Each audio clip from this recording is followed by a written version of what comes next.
From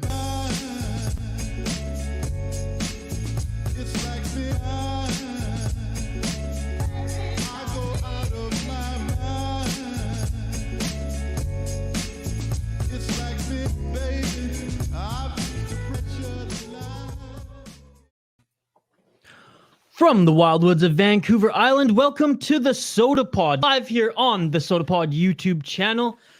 Hoppy, how's it going, buddy? Isha Jerome here, alongside the State of Hoppy, live again for you guys outside of a watch-along. What's up, man? That was just funny how you caught yourself there, kind of jumping around in the intro. But no, man, it's shit got a little heated yesterday. There's a lot going on between some of the stuff that happened in some of the college championship games. A lot of the rumors that are spiraling around different teams right now for the trade deadline. I don't know. Twitter was a lot more lively than I expected it to be. And it's funny, I did watch quite a bit of hockey this weekend, caught most of the Wild game, caught some Canucks action, just tuned into whatever NHL hockey was on yesterday, as it was just an exciting day. I actually missed most of my UFC, as I had some other things going on in the morning, and it was about all the way in England, so I caught up with that later at night. But I was off social media, is what I'm trying to get at, because I didn't want any of the UFC stuff spoiled. So I didn't really...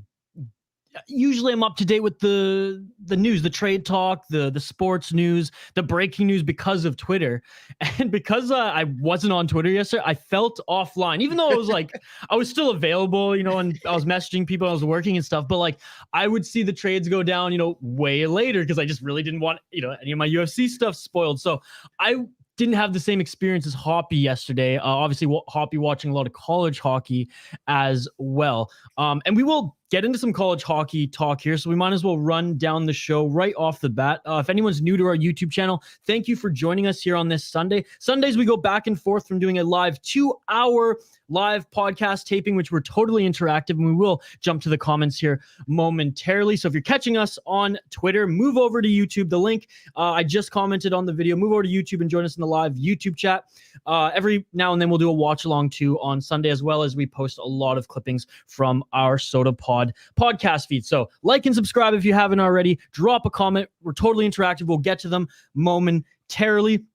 Outlining the show, though, Hoppy, here in the first hour, we'll recap anyways the Minnesota Wild Chicago Blackhawks game, and we'll get into the trade landscape, as we are going to be live for the next 2 hours talking mostly NHL trade. We'll sprinkle in some college stuff too, but as stuff happened, we're obviously going to talk about it here live, and this is all obviously leading up to tomorrow's big trade deadline Monday. So very Minnesota Wild, very NHL trade talk heavy in this first hour. We will get to what we're drinking here in a sec, and we will bring on a guest for this first hour too. In the later half of the first hour, Nick Berlansky of the Tip of the Iceberg podcast and the Hockey Hotbed to cover the NHL landscape. In hour two, well, Hoppy, it's all things NCAA. Sorry, MNCAA here. What do we got on tap for hour two?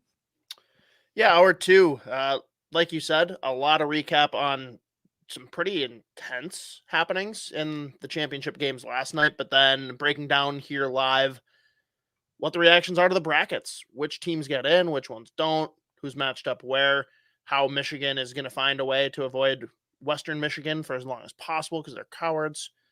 You know, the whole shebang. The whole 9 years. So if you're listening via the podcast, I mean, you'll have hour one and hour two separately. Obviously, hour one, more Minnesota and NHL related. Hour two will be college hockey heavy.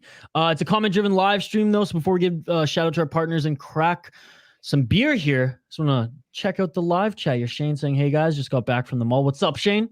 Glad that you can join us here. Yeah, we'll get into this, Sean, but Bemidji couldn't even win when they got a do-over. And we got a big comment here from Clapbomb Hockey. I reposted this because he commented on a different video. But let's get into this right away. Right, it's a comment-driven live stream. We might as well get into it. It's hockey talk right off the bat here. We're live for 2 hours, Hoppy. Number one, he says McBain, I really want to keep, but get something good for fuck's sakes. Number two, trade Fiala, get a center or a good prospect. 3, Rask. There's more to it, but to save characters, I just put the question mark. 4, picking up one of Garland, Miller, Shen, Kerfoot, Dermott, or Comtois. That's the I mean, there's a lot there, Hoppy. So where do you want to run quite with? a bit there. Where do you want to run with? I mean, I think the McBain thing is pretty much set in stone, right? Like, we're probably getting a second round pick. Don't really care where he goes, but it's going to happen, and I don't think we're going to get much more. I mean, it's a terrible situation, but it might work out for both ends, right? The Wild will get something from him, something of value for sure, and he can go play where he wants to play. Because let's be honest, there's no room for him on this roster, and he doesn't want to play here. He's made it quite clear, and that's okay. It's mutual, I think. I don't agree though. I think there's room for him on the roster, unless he's just decided that the only role that he fits is the one that Eck has. Then I guess, yeah. if you really want to pigeonhole yourself. Yeah. Well, I mean, you want to get to the highest level, but you want to be able to play your game at the highest level, I'd hope. Now, the ones who are more team focused and whatnot, they'll adapt, right? We've seen it before. We've seen skilled guys adapt to, I mean, Ryan Hartman, although this year it's a little different, but you know what I mean there.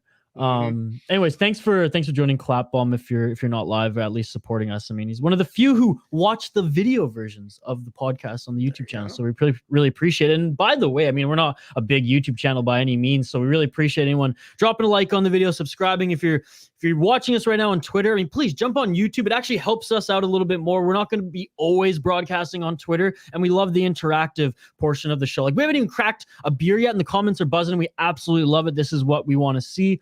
Shane saying I'm going to be taking a 30-minute break after I'm done my coffee. Shane, what about you though, Isha? We kind of skimmed over now the big piece of what Clapbomb had there. Yeah, Garland nor Miller are moving from the Vancouver Canucks. You're 100% sure of that? 100% sure. Ooh, all right, there's something for us to come up with there. Willing to throw down $100 USD on that bad I don't want Shen or Kerfoot. And I'm not sure. Shen's actually pretty solid. I'm pleasantly surprised with his last 2 years of the Vancouver Canucks, and he won 2 Stanley Cups before then, Hoppy. So you can't hate on the guy. He was dragged to the finish line to win those cups. You can't hate on the guy. I hate on him in the Toronto era of his career. But he's fit into his $800,000 a year role just fine. What's the contract status for Comtois? Because that could be a good piece. That'd be a good piece. Derek, welcome. Derek used to be so active on our live streams back when we did it in our first season doing the Sota Pod together, Hoppy. We're back doing live streams now, and Derek's back now. So in college hockey, find ways to let the Western teams eliminate each other. That's pretty much it. And Derek, getting into it. Meat on the bone right away. I'd sell if I'm the Wild, especially with the price that are happening out there, especially if you feel you can't extend number 22. I think you can maybe now look back at some pieces that you were like on the fence of moving because of the market. And I think the Vancouver Canucks are going to do that as well. Trade Horvat. But I don't think anything crazy is going to happen here, Derek. And for me, it's interesting to watch the Fiala thing kind of boil out, because it's not the same as, like a Hurdle, right? Where they had to have him signed. Otherwise they were going to trade him. Yeah. Like Fiala, he's technically RFA. So like he doesn't have any control at the end of this year. You probably have more suitors with, someone of that magnitude. Like, I agree with Derek. You can probably get more right now if the right fit's there, but he's a piece that you can absolutely move before the draft, and that's fine. And maybe Guerin hasn't decided yet, doesn't know if this is a guy he wants to keep or plans on trading. So you get the rest of this year and you get the playoffs to see, hey, is he here or is he not? Yeah, no, absolutely. Again, I've said this on, I think, the last 2 or 3 podcast episodes. I don't think Billy Guerin should feel any pressure, even on the back end right now, because we've seen the good, the bad, and the ugly from the goaltending, and there's still the last chunk of the season left. And I'm very curious, dare I say excited, to see if they can rise to, what they showed in the earlier parts of the season. And hell, if you get maybe acquire a veteran, lower cost, just to help out, just to be there. I don't know. I don't want to get into the Marc-Andre Fleury talk just yet, Hoppy, because I know that's something we'll probably bring up when Nick Berlansky joins us. But if the asking price for someone who's of that magnitude, who at one point was a very, very good goalie in the National Hockey League, right now is that veteran, maybe a little long in the tooth, but if you have to pay a first-round pick for that, it's not worth it. It's not worth it. You run with what you have now, in my opinion. It's not even a matter of being worth it. It's more for me, like, I just rather, if you're willing to trade that first-round pick, there's such better ways we could use it. Yeah. We'll get to the Blackhawks game, right away. So I'm going to keep this comment up here because I just have to quickly get through some housekeeping notes and crack this beer, but we'll get right into the hockey talk here. See, there's more comments. We'll address them all. Don't worry. Just give us a couple minutes here. It's a comment-driven live stream. We absolutely love the interaction out of the bat. Just want to give a quick shout out to our friends at 7th Avenue Pizza. Don't forget to try the meat sauce pizza, folks, because it freaking wails, especially during the NCAA tournament. You need your beer. You need your 7th Ave Pizza. Follow them at 7th Avenue Pizza on all social media to stay current on where you can grab yours. Get you some 7th Ave like Hoppy today. Great job right. To take a bite right when it's your turn to read. Yeah, I couldn't hold it up and then not take a bite. But no, we also have, of course, Northland Vodka. Everyone, you've probably seen by now, there's always a bottle signing coming up. Actually, I think there's a couple going on when you're here, Isha, so maybe we'll have to bounce around and try and find one. But 100%. Remember, they have handles now, far more economical, better purchase.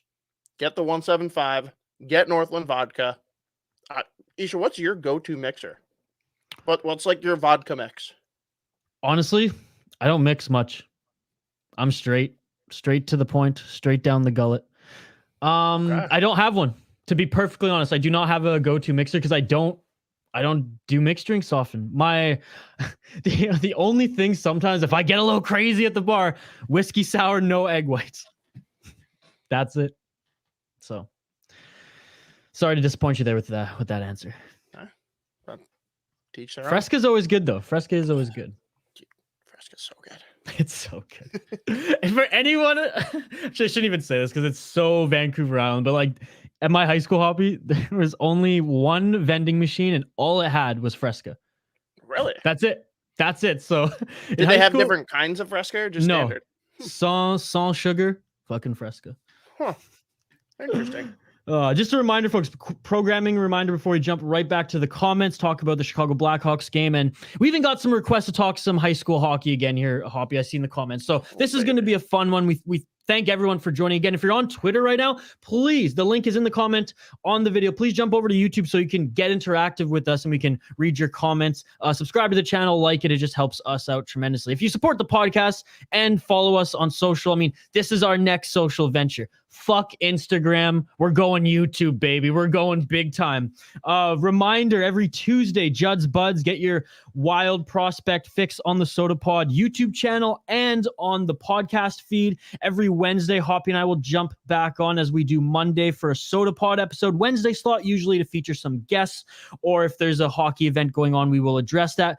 Thursday is our Minnesota Wild collaboration podcast episode on our feed, and also the Brewery Travels podcast on its separate feed if you're a fan of craft beer. And then finally, every Friday, NCAA College Heavy Hockey Talk, covering all D1 teams in the great state of Minnesota. As always, hit us up on Twitter and Facebook at the Sota Pod, and the podcast, the Sota Pod, the Twitter handle, the YouTube channel, the entire Hockey Podcast Network is proudly powered by DraftKings, the leader in daily fantasy sports. Use promo code THPN upon sign up for a bonus. And if you're a regular user, plug that promo code in for a weekly freaking deal. Let's go Wild, destroying the Blackhawks. Let's get into it, Hoppy. To be completely honest, man, when it comes to that game, I was seeing red and just so frustrated because both power play units had two defensemen on them, and I just couldn't get past it.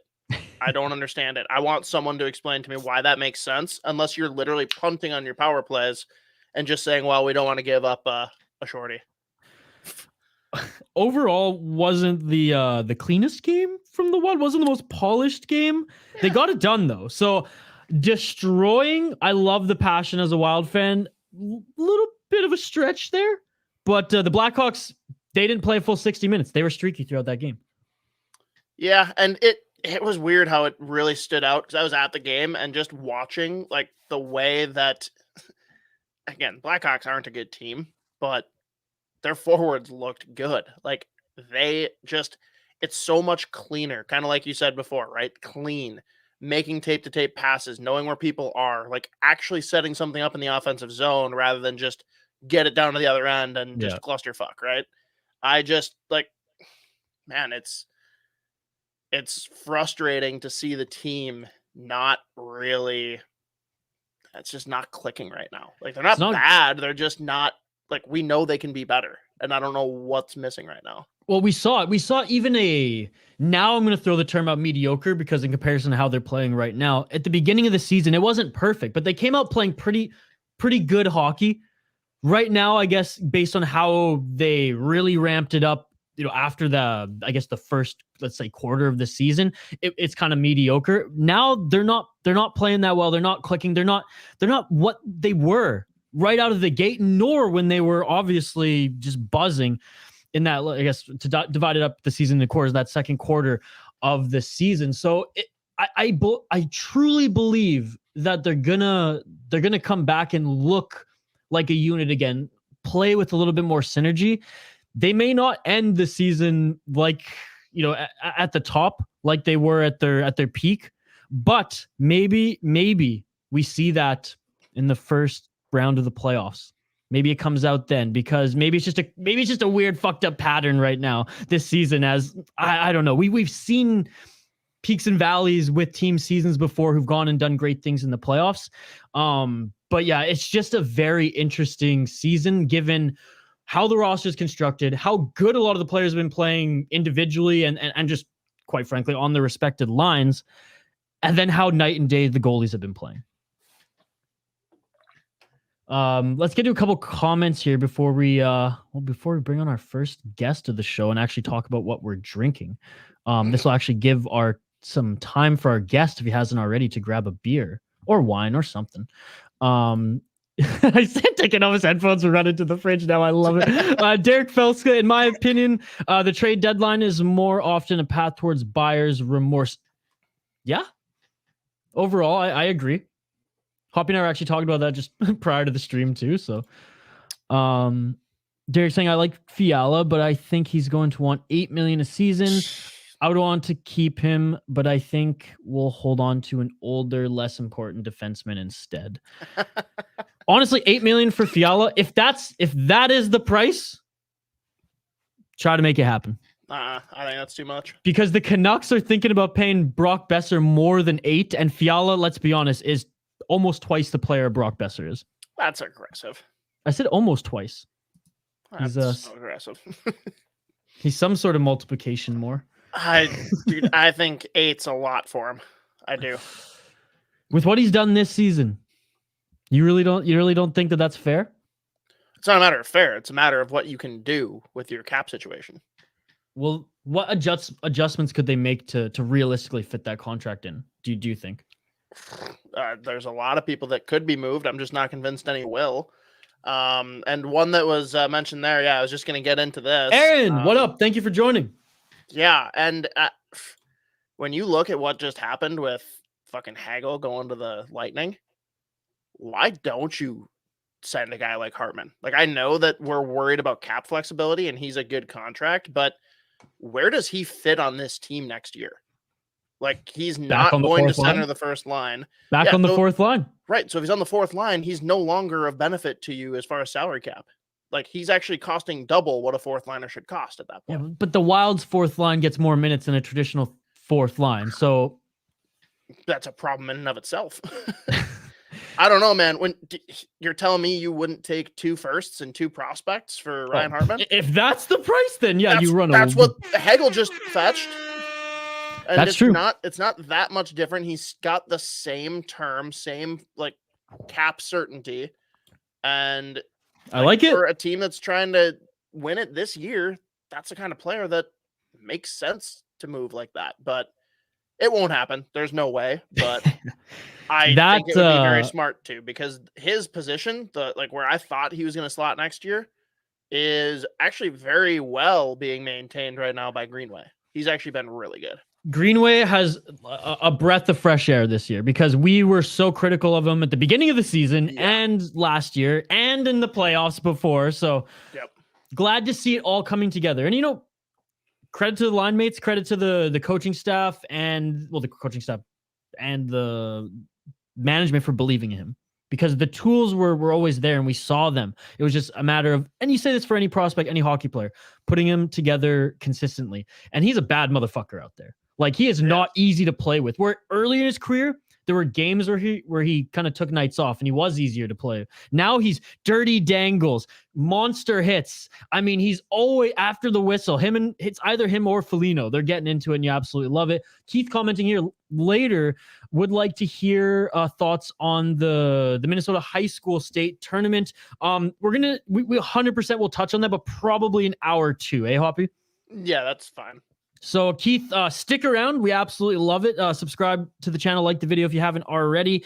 But if you can't hang around, come back and join us in, about 40 minutes or so, and we'll get into it. And if you can't join us live here, the videos this whole stream will be posted on the YouTube channel, so you can go and check it out. Or you can listen to the podcast, hour 2 of whatever number the next episode is. 255? Jeez. Something like that. Anyways, Derek, I love it. We'll get through the last of these here. We'll talk about what we're drinking, and then we'll bring on Nick Berlansky. Other than Hermantown should move up to AA. I thought it was a fantastic tournament. Class A was about as entertaining as you could want. Class AA. AA, whatever. I knew you were going to say that. I'm like reading out AA, and Hoppy's like, fuck. Derek, 2-0 Iowa leads Manitoba with 8:12 left in the second period. That's perfect, too, for bringing in Berlansky, because Kalen Addison was just an absolute bomb for that second goal. Derek saying no reason to keep Geezer Goligoski. He played good in the first half of the season. Out there, it was an annoying game. We made that for closer than it needed to be. We didn't destroy anything, too picky, passing up too many shots. Agreed. I had a hard time getting through that, Derek. I need new glasses, but agreed. All right. Berlansky's been waiting long enough. I'll be quickly. Let's take a quick break. On the other side, we'll bring in Nick Berlansky. We'll crack some beers. We'll talk NHL trade deadline. We'll continue to take all of your comments here live on the Sota stream here on the Sota Pod YouTube channel. If you're listening back to the podcast, we really appreciate it. Drop a 5-star review on iTunes and Apple Podcasts. And if you haven't already, just jump on the YouTube channel. You don't need to watch the video again. Just like it, as it helps us out. Again, a quick word from our friends at Back Channel Brewing, who have the best damn commercials out there. And on the other side, we'll bring on Nick Berlansky to talk NHL trade deadline and run down what we're drinking live here on the Sota Pod YouTube channel. Welcome to the Back Channel Brewing All Hockey Hard Team 3.0. Starting things off is Milton Biggs, but they actually call him Tiny because of that toothpick of a stick. I guess it's not about the size of the lumber, but how you swing it around the net, eh? First we had Goldie Goldthorpe, then we saw Ogie Oglethorpe, and now we've got Tommy Tomthorpe. Except nobody's afraid of Tommy Tomthorpe. Next we have the Tiger King's latest love interest, Meow. Joe Exotic actually found this elusive ice cat while on the prowl for a snow leopard. Next up is the hockey version of Michael Bolton. We know the man loves his woman, but he gives everything he's got for that grungy Seattle flow. Speaking of flow, this little spinorama should change her name to Farrah Flosette and maybe work on those hair flips a bit while you're at it. Lastly, at first glance it appears that we're getting a new age version of Carl Racky, but that quickly fades after that one-footed drag stop. Intimidation erased. That concludes the 2022 All Hockey Hair Team. Good luck to all the state participants out there, and watch out for the Flornadoes and Hurricanes. And we are back live here on the Sota Pod YouTube channel. If you're listening back to the podcast, we really appreciate it. Thank you for tuning in. If you haven't already, subscribe to the channel, like the video. It helps us out tremendously. Live in hour 1 here, we have our first guest of the Sota stream this Sunday, Nick Berlansky of the Tip of the Iceberg podcast, the Hockey Hotbed, someday a UFC podcast with me. How's it going, Nick? How's it going, guys? Thanks for having me on. Excited to talk NHL trade deadline as we sweat out every single tweet that comes across the wire right now. Yeah, dude, I was just looking at your Twitter account. You're tweeting out stuff that I didn't even know was happening. I should have like Trade Tracker on right now. I'm sure Hoppy does. One of us has to be professional here on the live stream. But again, thank you so much for joining, my man. We talked Minnesota Wild. For those in the comments, we will address all the comments throughout this stream. We'll continue to talk NHL and Minnesota Wild. Obviously, trade talk here with Nick Berlansky in the remainder of this first hour. We'll take your comments in the hour 2 as well, but the focus will be college hockey. We have a few guests there, and we will address some Minnesota high school hockey as well. So we'll take a break from just like addressing all the comments right away here as we talk with Nick, but please continue to get them in as we will throw some fan and comment segments in throughout the rest of the show. But without further ado, Nick, let's get into it. Trade deadline. I mean, how do you guys want to start? Do you want to start just like through the list? Do you want to start with just some of the big ones? Do you want to start with what's literally happening right now? I'm fine talking any of it. I'm perfectly fine talking about Claude Giroux getting a decent payment or Brendan Hagel getting everything. But either way, I'm cool talking about anything that you guys want to talk about. So let's go. Okay. Berlansky, why don't you explain to Wild fans what can happen come playoff time for a one Marc-Andre Fleury? He can completely shut down, and all of your playoff hopes and dreams will be out the window. I know that we all think about, his save in 2009 or his run with the Vegas Golden Knights in year 1, but more often than not, Marc-Andre Fleury, who is obviously rumored to go to Minnesota as of right now, he can shut down completely and just be abhorrently bad in the postseason. Yeah. And again, I love Fleury. I love him, right? Like you do too. You always will. Yeah. But like, I'm sorry, it's a very Jekyll Hyde thing, and everyone just sees the good and like just ignores that the bad has ever happened, with the exception of Jay Fresh, who just has all the integrity. No, he's straight facts. You can't get anything past him. I mean, most of us are blinded by that beautiful smile of Marc-Andre Fleury, but Jay Fresh sees right through the pearly whites and sees the stats as they are. And in the postseason, they haven't been all that great for Marc-Andre Fleury. Yeah, I mean, everyone also is blinded by the Stanley Cups, I think. That too. Whether he I'm not gonna do it. I know what you're gonna say, whether he won them or not. But anyways, all right. Well, let's talk with what went down today, because obviously everyone knows about what went down on the weekend, and we'll dissect those. Don't get me wrong, but today, boys, what's the most recent one? Was Vancouver in on something, or was it Detroit? Vancouver. Okay, because I know the last trade I saw before jumping on the live stream here was Troy Stecher traded to LA from the Detroit Red Wings, which love Troy Stecher, love that trade. I'd rather see him try to get some minutes in LA than rot in Detroit. But what's going down in Vancouver right now? Because all I saw was they acquired a defenseman. They got Travis Dermott from the Toronto Maple Leafs for a third-round pick that wasn't even their third-round pick. It was Winnipeg's third-round pick this year. So that was a quick move that they made right there, which kind of leans to a move that they could be making in the future with the Pittsburgh Penguins. But we can bite our tongues on that a little bit. What are you talking about? What are you talking about? Don't bite your tongue on that. Go. What are you talking about? When I'm looking at it, all of the contention between the Vancouver Canucks and the Pittsburgh Penguins was the Canucks want John Marino. That's who they were looking at. That's the guy they want. They wanted a young defenseman between between the age of 20 and 25 with some time left on his contract. Now, Dermott, I don't know what his contract looks like, but he is that young defenseman. And if you don't get a John Marino, I think you'd be all right getting a guy like Dermott plus a guy like Pettersson. Then you have two defensemen that can play in your top 6 right away. So maybe that softens their stance on taking Pettersson instead of Marino in exchange for either Besser or Garland. The rumors have been aplenty on that front, but maybe that softens their stance on taking only John Marino from the Pittsburgh Penguins, and we potentially see a deal done before the deadline.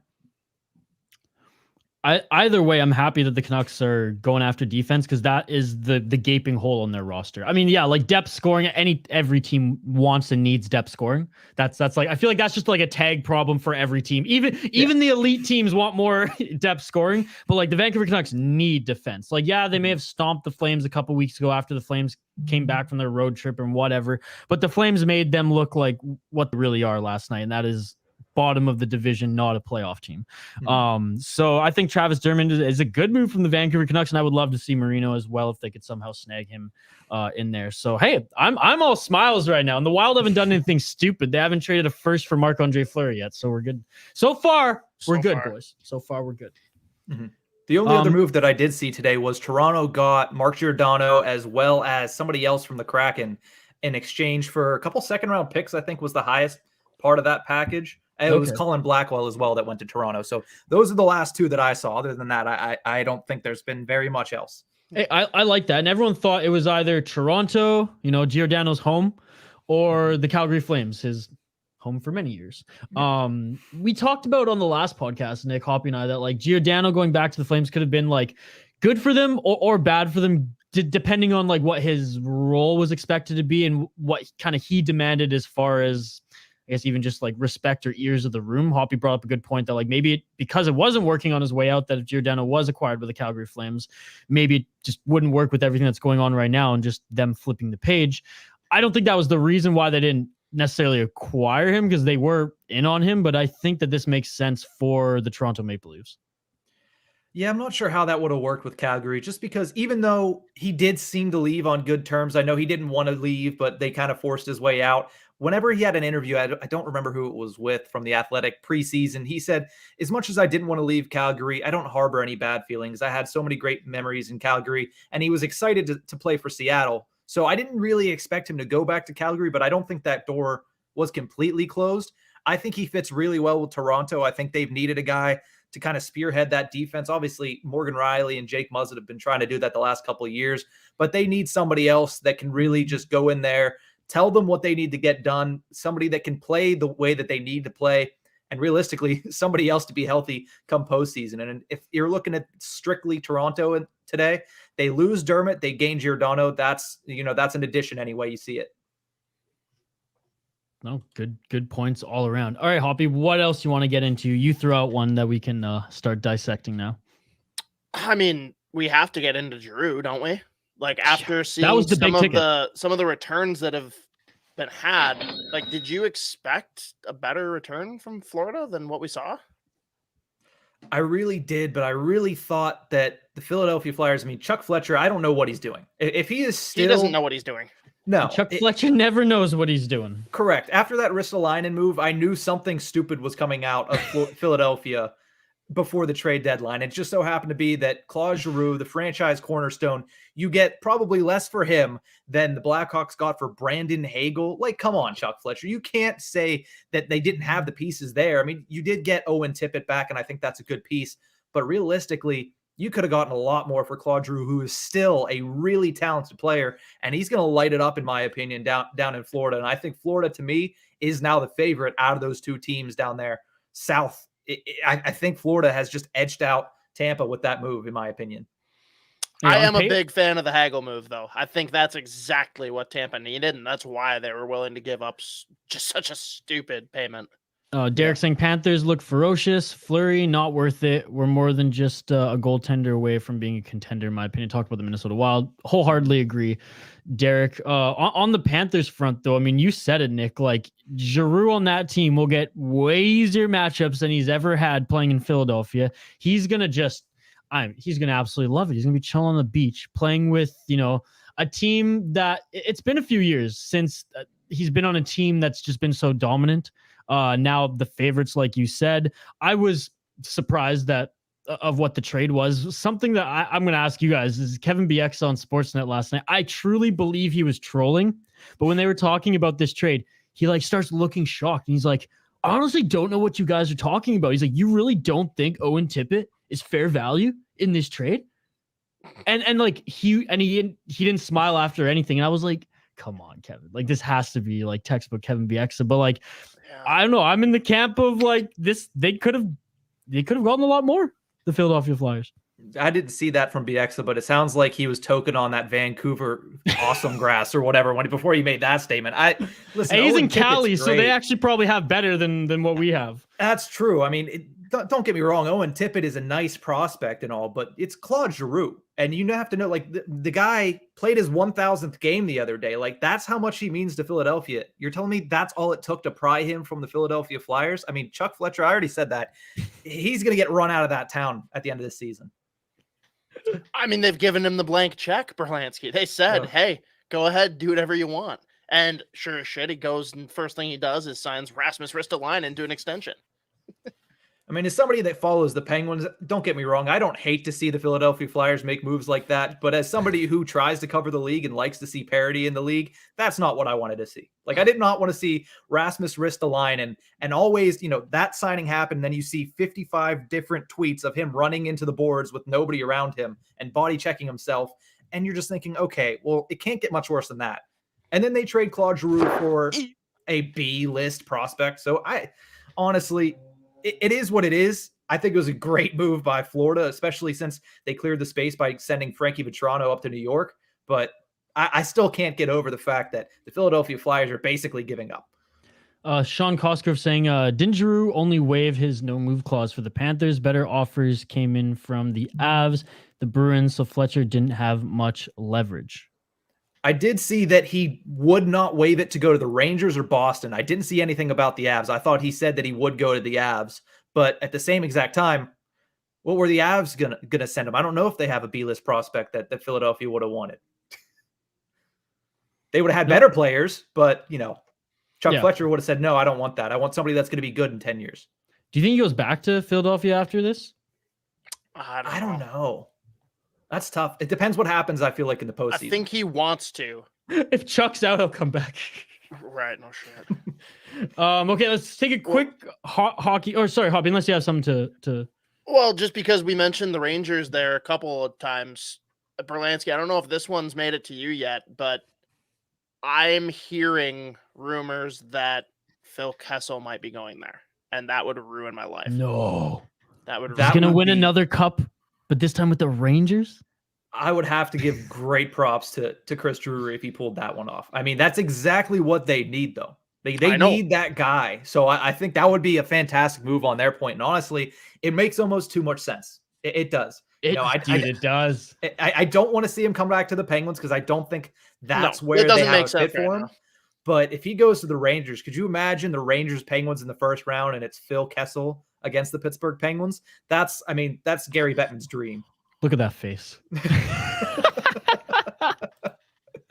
Dude, props to the Rangers. They can pull that off. And for some reason, I feel like him and Gerard Gallant will just get along famously. Oh, yeah. And I'm not even being like facetious or anything. Like 100%, I feel like they'll just understand each other. Yeah, Gerard's going to look at him and be like, I know what you have to do to be successful. So just do it. And Phil's going to be like, yeah, okay. I need a couple shifts off. I need to go to the back and eat a hot dog or something. Gallant's like, we already got the hot dogs, bud. Hey, G, you play any poker? It's New York, man. The hot dogs on the side of the road are unbelievable. That would be to go there. something. They're going to bring in one of those hot dog carts to the locker room. Oh, guaranteed. yes. Smart. Dude, the guy that he just goes to every pregame is gonna he's gonna be so happy. He's gonna be tipped so well. No, the hot dog cart that finds a way to quasi sponsor Kessel for his now we're talking. In New York, they are going to pop off like crazy. Oh, well, so what you said that he doesn't make sense for Pittsburgh, which I agree. Who does? Like, who are you eyeing right now that you want besides what we already talked about with Vancouver potentially unfolding? It is a pipe dream, and I put it in an article for the simple reason that I needed to get that opinion out. But it's not going to happen. I'd love to see the Penguins get Yanni Gourde. I really would. If he was available from Seattle, which honestly, they like Yanni Gourde, they deploy him as their second line center. They just gave Jared McCann a 5-year extension. And this is the very early antithesis of the Seattle Kraken. They have Matty Beniers coming up next year. Maybe if you send them back, and it came out from Shelby Cassesi, who's on KDKA radio in Pittsburgh, that, listen, from what she's hearing, Ron Hextall is willing to give away a couple first-round picks and a couple really big prospects to get the piece that he wants this year. If that's Yanni Gourde, I'm doing it. I'm doing it right away. Like, if you send around a first-round pick, a second-round pick, a goaltender for Seattle because they need him, one of Callie Klang or Joel Blomqvist, and then give him Poulin or Legare. Which one do you want? That's the package. If you can pry away Yanni Gourde from the Seattle Kraken, you do that every single day, especially with the way the arms race is starting to heat up in the Eastern Conference. Yeah, no, that's fair. The one that I've been eyeing too is, again, probably not happening, but Ricard Raquel just fits in so perfectly. Just makes so much sense for that second line. With the Wild? Ricard Raquel fits in with the Wild. Billy Guerin, make this trade now. Pittsburgh, you idiot. No, come on, Hoppy. You didn't get that? The only time I was on Twitter today was when we were having that conversation. Come on. I can't even allow it. We've seen Raquel to Pittsburgh for a couple of years now. It feels to me like it's just a year or two too late. Like if you were going to do it, you would have did it last year instead of Jeff Carter. Obviously I love Jeff Carter, but it feels like it's a year too late for that. It feels like when they talk about giving away all these pieces, it doesn't feel like you would get Ricard Raquel back for that. That feels like a little bit of an overpayment for Raquel. So I don't know. I could see it, especially since we've seen him rumored, and we saw him rumored last year, even when it was the two guys, obviously Hextall and Burke were in there, and they said, oh yeah, we do like Raquel. They couldn't get it done last year. I think it's a year too late on that for me. Yeah, fair. And speaking of people that I've at least heard being linked to Pittsburgh pretty heavily, Billy G snatched one from you. He took Delorier. Like, what do you think about, one, Pittsburgh not getting him, and two, the Wild getting him? I've never cheered more for Pittsburgh not to acquire a player than when they didn't get Nick Delorier. Not to say that he's a bad player at all, but I didn't want to see him in the Pittsburgh Penguins lineup. He fits much better in the Minnesota Wild lineup and in the Western Conference. There's a reason that if he was anything, it was when he was with the Anaheim Ducks. So he needs to be in the Western Conference. Is he a guy that I would like to see on the Penguins eventually? No, keep him away. Burn it with fire. Whatever trade deal that comes across for Nick Delorier, burn it with fire. That's not to say that he's going to fail in Minnesota. He has a chance there, but there's a good chance that he's not going to really help much when it comes to going deep into the playoffs. Buddy, he'll help more than Jordy Ben, so I'm all right with that deal personally. But that's I mean, it's not a bar we want to set, but the bar has been set there, so it is what it is. Let's not top that. What emotional damage? What are we like? If Seattle doesn't get at least one or two first-round picks here at this trade deadline, like, is that just a colossal failure for Francis? I think you have to look at Ron Francis then and say, what is your edge? Like, what is your angle? What is your plan if you didn't get a first-round pick in your first year and you didn't go all in for the playoff team this year? That's when we saw the expansion draft and said, okay, he's building for the future. He's building to try to get a nice, stable core, not necessarily to compete this year. And when, as the year's gone on, if you don't get a first-round pick in that first year when you already did that, I don't know what you're doing, and I'm kind of scared to see what he does do because realistically, Ron Francis has always been a pretty decent GM. So if he doesn't get a first-round pick in this first year, I'm really curious to see what his plan is moving forward. Dude, he's been a decent GM until he's been with Seattle. Well, right. Yeah, that's why I'm like, you have to wait for the other shoe to drop, in my opinion. And I might be holding out longer than most people, but I feel like there has to be an edge with Ron Francis. And you would think so, right? But it's just one of those things where you assume, like, going into that, they got to be thinking about the guys that they were, okay, who are we bringing in purely because we think we can flip them at the trade deadline, send them out to a playoff contender, whatever. Because there's no way that this is the roster that he's looking at and being like, yeah, this is what we're building from. Like, yeah, it's just not good. Let's not also forget that team would be a hell of a lot better if Philip Grubauer wouldn't have just fallen off the face of the earth this season. Like, the guy was a Vezina candidate last year. Dude, honestly, credit where credit is due to Hoppy. Like, Hoppy called that shit. Like, just, you were not sold at all. And I remember you talking about that. And, like, not that I necessarily drank the Kool-Aid either, Nick. I was kind of indifferent. I'm like, well, he's a goalie. He's pretty good. Like, okay, I understand it. But I remember, Hoppy, you were like putting all your chips in this basket. This was not something that that you thought they were going to do, or that they should have done anyways. Especially when you look at what they did in the expansion draft too, with like picking up capable goaltenders, right? Mm-hmm. Like going out and making a big long-term commitment to a goalie that's like, let's not pretend that this is just an issue of him falling off a cliff this year. Dude has been an absolute Band-Aid, and they gave him big money for a long time. It made no sense to me. I didn't think he was going to be a world beater, Vezina Trophy caliber again, but I didn't think he'd be negative 27 goals saved above expected. I don't think anyone thought he's that. awful. No, I didn't expect that either. And So, people in Minnesota are complaining about Cam Talbot. well, they will until the end of time. What other trades should we dissect here, boys? Any others that like just caught your eye? Anything that raised your eyebrows?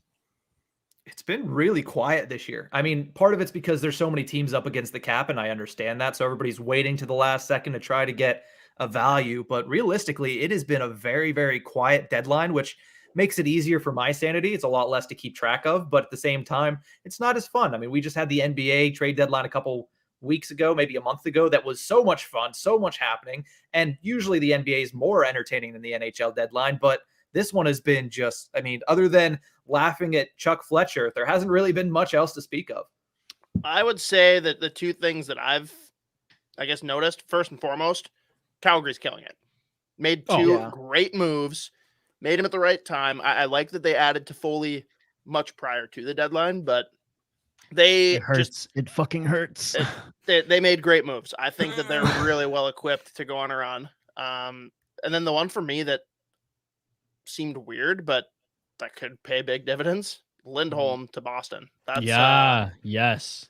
That's a big boy move. And I don't think there's a great chance that he's there after this year, but who knows? Maybe they'll find a way to move stuff around. And shit, when Bergeron goes and plays for Hughes up in Montreal, maybe they got more space. But I think Lindholm is such a good defenseman. Lindholm's going to be there for the long haul. He signed an 8-year extension. Oh, I missed that. Woo! Or they were working on an 8-year extension from last I saw. I thought it was official. I'll have to check it out. Well, he is. Yeah, he is there too. That's how smart I am. How much? Derek's saying it's also because the prices are so high, and people hope once a few deals are consummated, the price will come down. Yep, Hampus Lindholm, 8 years, 6.5 per year. That's shit. That's a really good deal. That's a damn good deal. What? Yeah, so he'll be there for the long haul, which is good for them because they needed a second defenseman. That's a damn good trade. Trade and sign there, I guess. Oh, by the way, we didn't even get into it, but let's get into it right now. Quick pause, because I just saw the Vancouver Canucks trade Hamonic too. I didn't know that. I just didn't think that really mattered. Ottawa. I mean, it doesn't, but whatever. they need defense. So I'm like, okay, you got a pick for a pending UFA, and you send them to Ottawa. So, I mean, you got something. A pending UFA who didn't report in the beginning of the season because he didn't want to get vaccinated and all this shit. So, you know what, Travis Hamonic? You were with the Islanders. Like, good fucking riddance. See you later. Let's talk about what we're drinking. We're almost at the top of the hour, almost in our second hour here, but we've just been the comments are buzzing right off the bat. The trade talk is buzzing. Nick's here. I saw you sipping on some vino, so I was like, oh shit, we didn't dive into what we were drinking. So quick pause on the trade deadline talk. We will close out the hour, giving our final thoughts and about what's to potentially come on Monday. So a quick pivot though here for the hoppy hour. Boys, where do you want to start? What are we drinking? Nick, you had some vino. What do you got in there? What do you got? Well, what kind of? I didn't even think about it because he caught me when I was leaving work. So I rushed home to make sure I was good to go for here. So I was drinking water. Then I realized, oh wait, this is the soda pod. I can't just drink water. So I'm drinking some of my fiance's red raspberry Moscato from Tomasello Wineries. If I would have had more time, probably would have ran down to Port City Brewing, which is like 2 minutes away from my apartment, and would have grabbed something there. But instead, I'm drinking some wine tonight, some Moscato. Next time I'll give you some more notice, and we'll do it right. There we go. Hoppy, what do you have on tap? Yeah, I've already been drinking it because I just knew you were going to keep talking and we weren't going to get back to it. Same here. We have the second to last, I guess, because I'm drinking both of them. But of the care package from BC, we have Phillips Electric Unicorn. One of my personal favorites. Really cool can, obviously. Very, very different. Like, if you asked me what kind of beer this was, I would not guess it's an IPA. No. Mm-mm. Which it's a white IPA, but like, I don't know. It's just, I'm trying to put my finger on it. This is more like almost like a Belgian type beer that I'm getting. But it's 7.5% too, so it's dangerous because it's easy to 6.5. It's easy to drink. It is really easy drinking. It's one that I definitely wouldn't have more than one of, but I think one glass is good. It's just a very like distinct flavor, but it is easy drinking. It's one of those where for me, like I loved it right off the right off the hop that I in university I'd go to parties, I'd bring like they don't sell 12s of them, so I'd bring 2 6-packs, I'd crush them all and be like I'd be the one who was like the state of sloppy by the end of it because they hit there's a lot of sugar and they hit you good with the little bit more percent there. So that was just my thing. Anyone knew that if Isha was going hard on the unicorns, it was either gonna be a really fun night or a really bad night. It is sugary, but like I don't know, you guys can laugh at me, I guess, but I literally it tastes like glitter to me. And I don't know that glitter has a taste, but that's just how it tastes. Hey, electric unicorn, the can's kind of flamboyant. I mean, maybe that's exactly what they were going for. I don't know. I always think of like seltzer as like static. So I guess static and glitter, you got all the taste there. Okay. This is a shout out to all the donkeys out there on hockey Twitter who have just absolute terrible takes. The 9 donkeys of the apocalypse. Phillips' latest custom, I guess, exclusive run, celebrating their 20 years, brewing the best damn beer in Vancouver Island. Awesome can art. It's a freaking atomic bomb strapped to a donkey. What do we got here? Hot bombs away. It's a pity all destructive forces can't be this delicious. Hold on tight. This may leave some craters in your flavor bunker. This one's unbelievable. Everything you want in a double IPA. 9%, which is why I've been stumbling my words through this segment clearly because I'm almost done this bad boy. Phillips Brewing, you've done it again.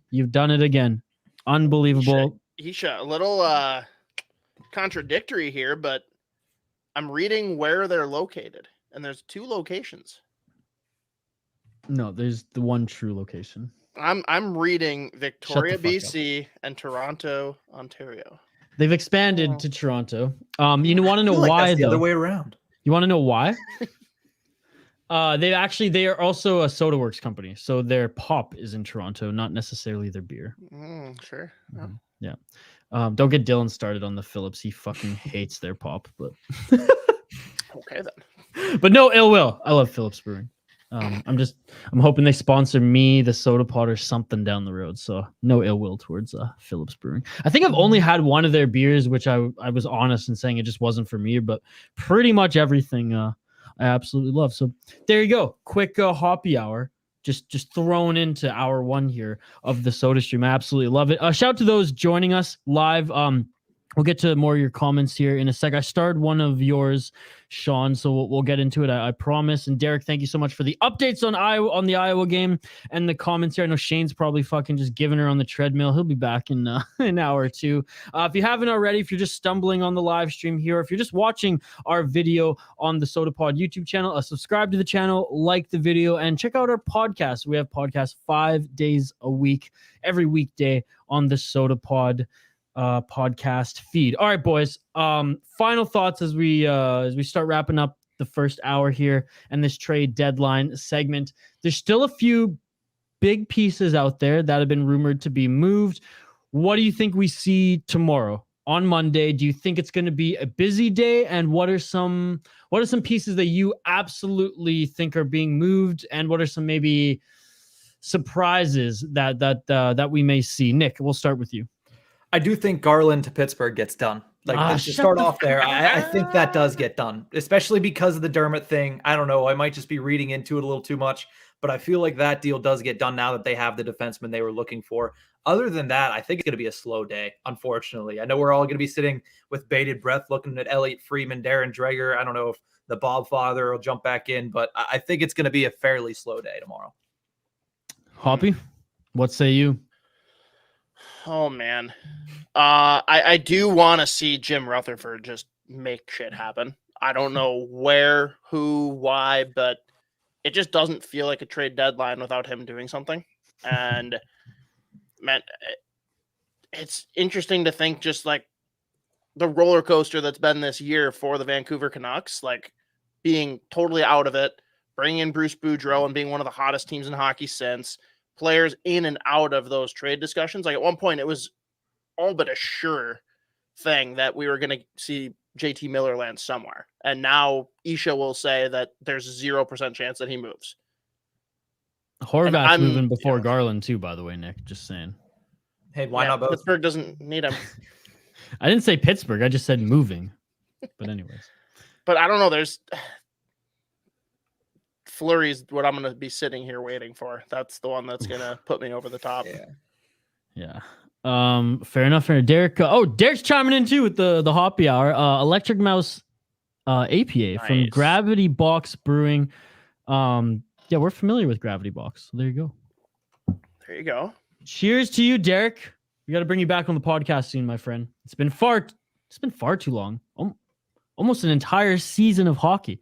I hope, by the way, Derek's football season went good. I know a little late commenting on that, but football coach there. So I hope you had a good season there, Derek. Every time Isha talks about Phillips, I keep thinking of the Phillips Finest selection of booze from Princeton, Minnesota. Nice. Only you can comment on that, Hoppy. Do I look like someone that frequents Princeton? I have no idea where Princeton is. So exactly. My final thoughts. I think we're gonna see, as far as surprises, we're gonna see some depth pieces move that we're all gonna raise our eyebrows at and be like, oh, didn't see that coming, and then try to make sense of it on all our respective podcasts. I do not think the Vancouver Canucks are moving Connor Garland. They acquired him this year to be the second line winger. Why they would get rid of him, especially with Brock Besser, them not being able to sign Brock Besser, there's no way they're getting rid of Garland. I think hot take from Canucks perspective that Horvat is moved. Other than that, I don't think anything happens really out of Vancouver. And overall throughout the day, I don't think I'm on the same page as both of you guys. I don't think it's going to be the craziest trade deadline, as the bigger pieces that we all were kind of watching, they've kind of already been moved. And we're talking dating back to Toffoli, right? Like a few weeks ago. The trades have already started 2 to 3 weeks ago, which I feel like every season we're starting to see more and more of. It's less about just the day. The last thing I want to say is I'm pretty sure Bob McKenzie, the Bob father, is coming out of his retirement for, he does twice a year, once for the World Juniors, once for trade deadline, maybe even free agency in the summer. But I know he's been active on social media, so hopefully anyone who's firing up TSN or is on social media will be able to see good old Bob McKenzie's appearance for hockey again. With that being said, though, we'll let you go here, Nick, as we're nearing our second hour and second half of the show. Before we let you go, though, sir, plug away what you got coming up on your respected projects, both on the Hockey Hotbed and the Tip of the Iceberg podcast. We're just going to continue to talk about Penguins on Tip of the Iceberg. They're riding a nice 2-game win streak here. So we'll see what they do this week. Got a couple games against Columbus and I believe also Buffalo. So we'll just follow those games, follow the trade deadline, and restart in Hockey Hotbed for the first time since the beginning of February. So excited to get back into that and really just break down everything that happens tomorrow. Even if it is one move, I will talk about it extensively on Tuesday's episode, the return episode of the Hockey Hotbed. It's the return of the Mac. No, it's the return of the Nick Berlansky, ladies and gentlemen. Yes, sir. Nick, thank you so much for joining. Really appreciate it. Next time, we'll make sure you can properly shout out the brewery down the road. Yes, sir. Thank you very much. Nick Berlansky, Tip of the Iceberg podcast, Hockey Hotbed. Hobby, before we take a quick break and turn things over for hour 2, just want to address this comment that it's been waiting for a while. I saw the star feature on StreamYard now. That'll keep us organized here when the streams start buzzing and we have a bunch of comments. When we were on the trade talk for a while, he said if they trade Fiala for futures, couldn't they put Hartman on the wing? They absolutely could. I think that he's better served as a wing in general. I just wonder, is he the kind of guy that you want playing the opposite wing with Matt Boldy, right? It's if we can't keep Fiala, obviously we have a big hole to fill there regardless, but I don't know that Ryan Hartman is anywhere near that type of dynamic player that you kind of need to have with Matt Boldy. I don't know. Yeah. But it's a good point. You could. Yeah. And I look, we love Hartman here on this podcast. We absolutely do. Yeah. And his story too, just all around. Listening to his hit on Russo's podcast, he was unbelievable. Him just being so candid, talking about how he's a company man. He's a team guy. He's going to play for that crest. He's going to play for his teammates, and his ego's not big enough where it doesn't matter where in the lineup he plays. And I respect him for that, whether he's a Minnesota Wild player long term or not. Absolutely love Ryan Hartman. Before we go to break, last two comments here. Derek Felska, and no, it's not good booze. They basically make the cheap generic booze, but it's cheap, and to some, that's all that matters. Yeah, shout out to Lucky Lager. Do you think the Wild are going to be able to win over Ben Myers? Win over Ben Myers, rather, or is he going to pass and go somewhere else? Hoppy. I mean, this is close to home for you. I'm legally obligated to say that he'll absolutely sign here. But no, I'm worried that he probably won't. Just think very much in the ilk of McBain, right? Like, you can look and see what's in the pipeline at center. Like, it'd be one thing if he could come in and play in the playoffs this year. I think that would be a totally different story. But looking long term, man, we're just missing him by like a year or two, right? It would have been great to have this guy 1 or 2 years ago, but he's probably going to look up and down and say there's somewhere else that I can go in and probably play quicker. So I don't know. And I mean, the reality is, if he goes to any team that's got playoff aspirations, why are they going to play him in the regular season at all if they can't play him in the playoffs? So yeah, he might be more inclined to land with a team that isn't going to make the playoffs. Good point. Good point. We're going to take a quick break here. On the other side, we're going to put the Minnesota Wild talk on the shelf for a bit. Of course, if y'all want to strike up a conversation about that, get your comments in before the show ends. We will 100% address them all. But on the other side, NCAA college hockey heavy, as well as, Minnesota high school hockey talk, as we did have a request to talk about that a little bit. I believe it was from Kent or Keith. If you're still in the chat, please get your questions in. We'll address all that here on the other side. But a quick break, a quick word again from our friends at Back Channel Brewing, and then we will be back here to talk all things hockey. College hockey, Minnesota Wild hockey, high school hockey here on the Sota Pod YouTube channel. Subscribe to the channel. Drop a like on the video. It helps us out tremendously. If you're viewing on Twitter, hey, we really appreciate it, but we won't be on Twitter forever. Periscope, it's no more. You can't comment, you can't interact. So jump on our YouTube channel, subscribe, like this video, and jump in our live YouTube chat. We address all the comments. It's a comment-driven live stream, and we really appreciate all those segments and the interaction here. Derek and everybody in the live chat here, you made this show so much more enjoyable, so we really appreciate it. All right, with that being said, quick break on our end. We got to crack another beer. Quick word from our friends at Back Channel again, and then we'll get into some college hockey live here on the Sota Pod YouTube channel.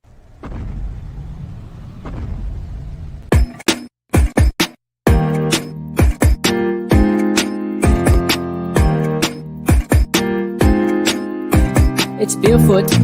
He's got 12 crawlers for feeds, yeah. It's barefoot. The luck he brings can't be beat, yeah. It's barefoot. He ain't want nothing from you, no. It's barefoot. Except them Back Channel brews, yeah.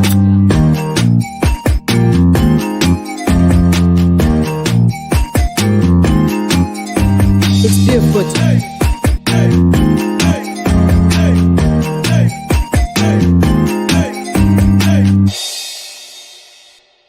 It's barefoot.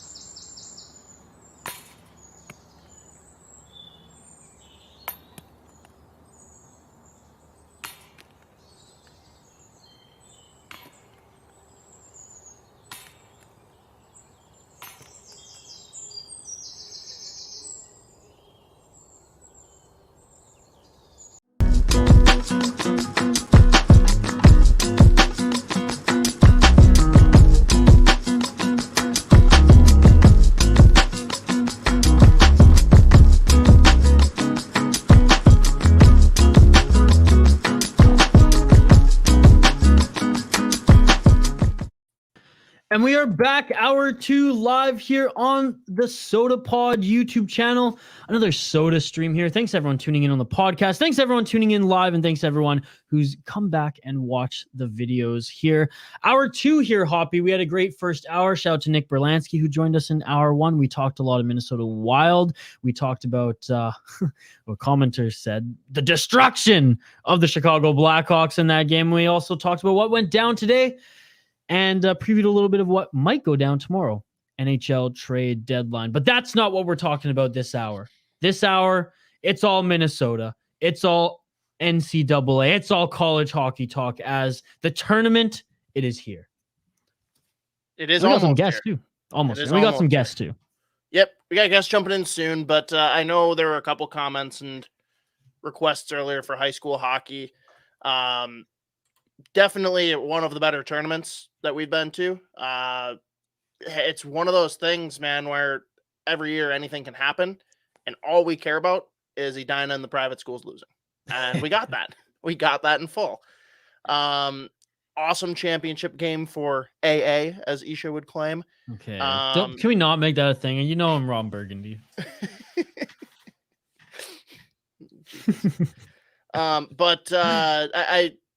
We've beaten this to death, but I agree with Derek wholeheartedly. I think that Hermantown would be well served to go to AA. It's never going to happen. It's a bummer. They have every right to not go up to AA, but the Plant Boys should be playing in the AA tournament. We're being robbed of that. And I don't think it's anything to do with the players. I'm sure the players wouldn't care one way or the other.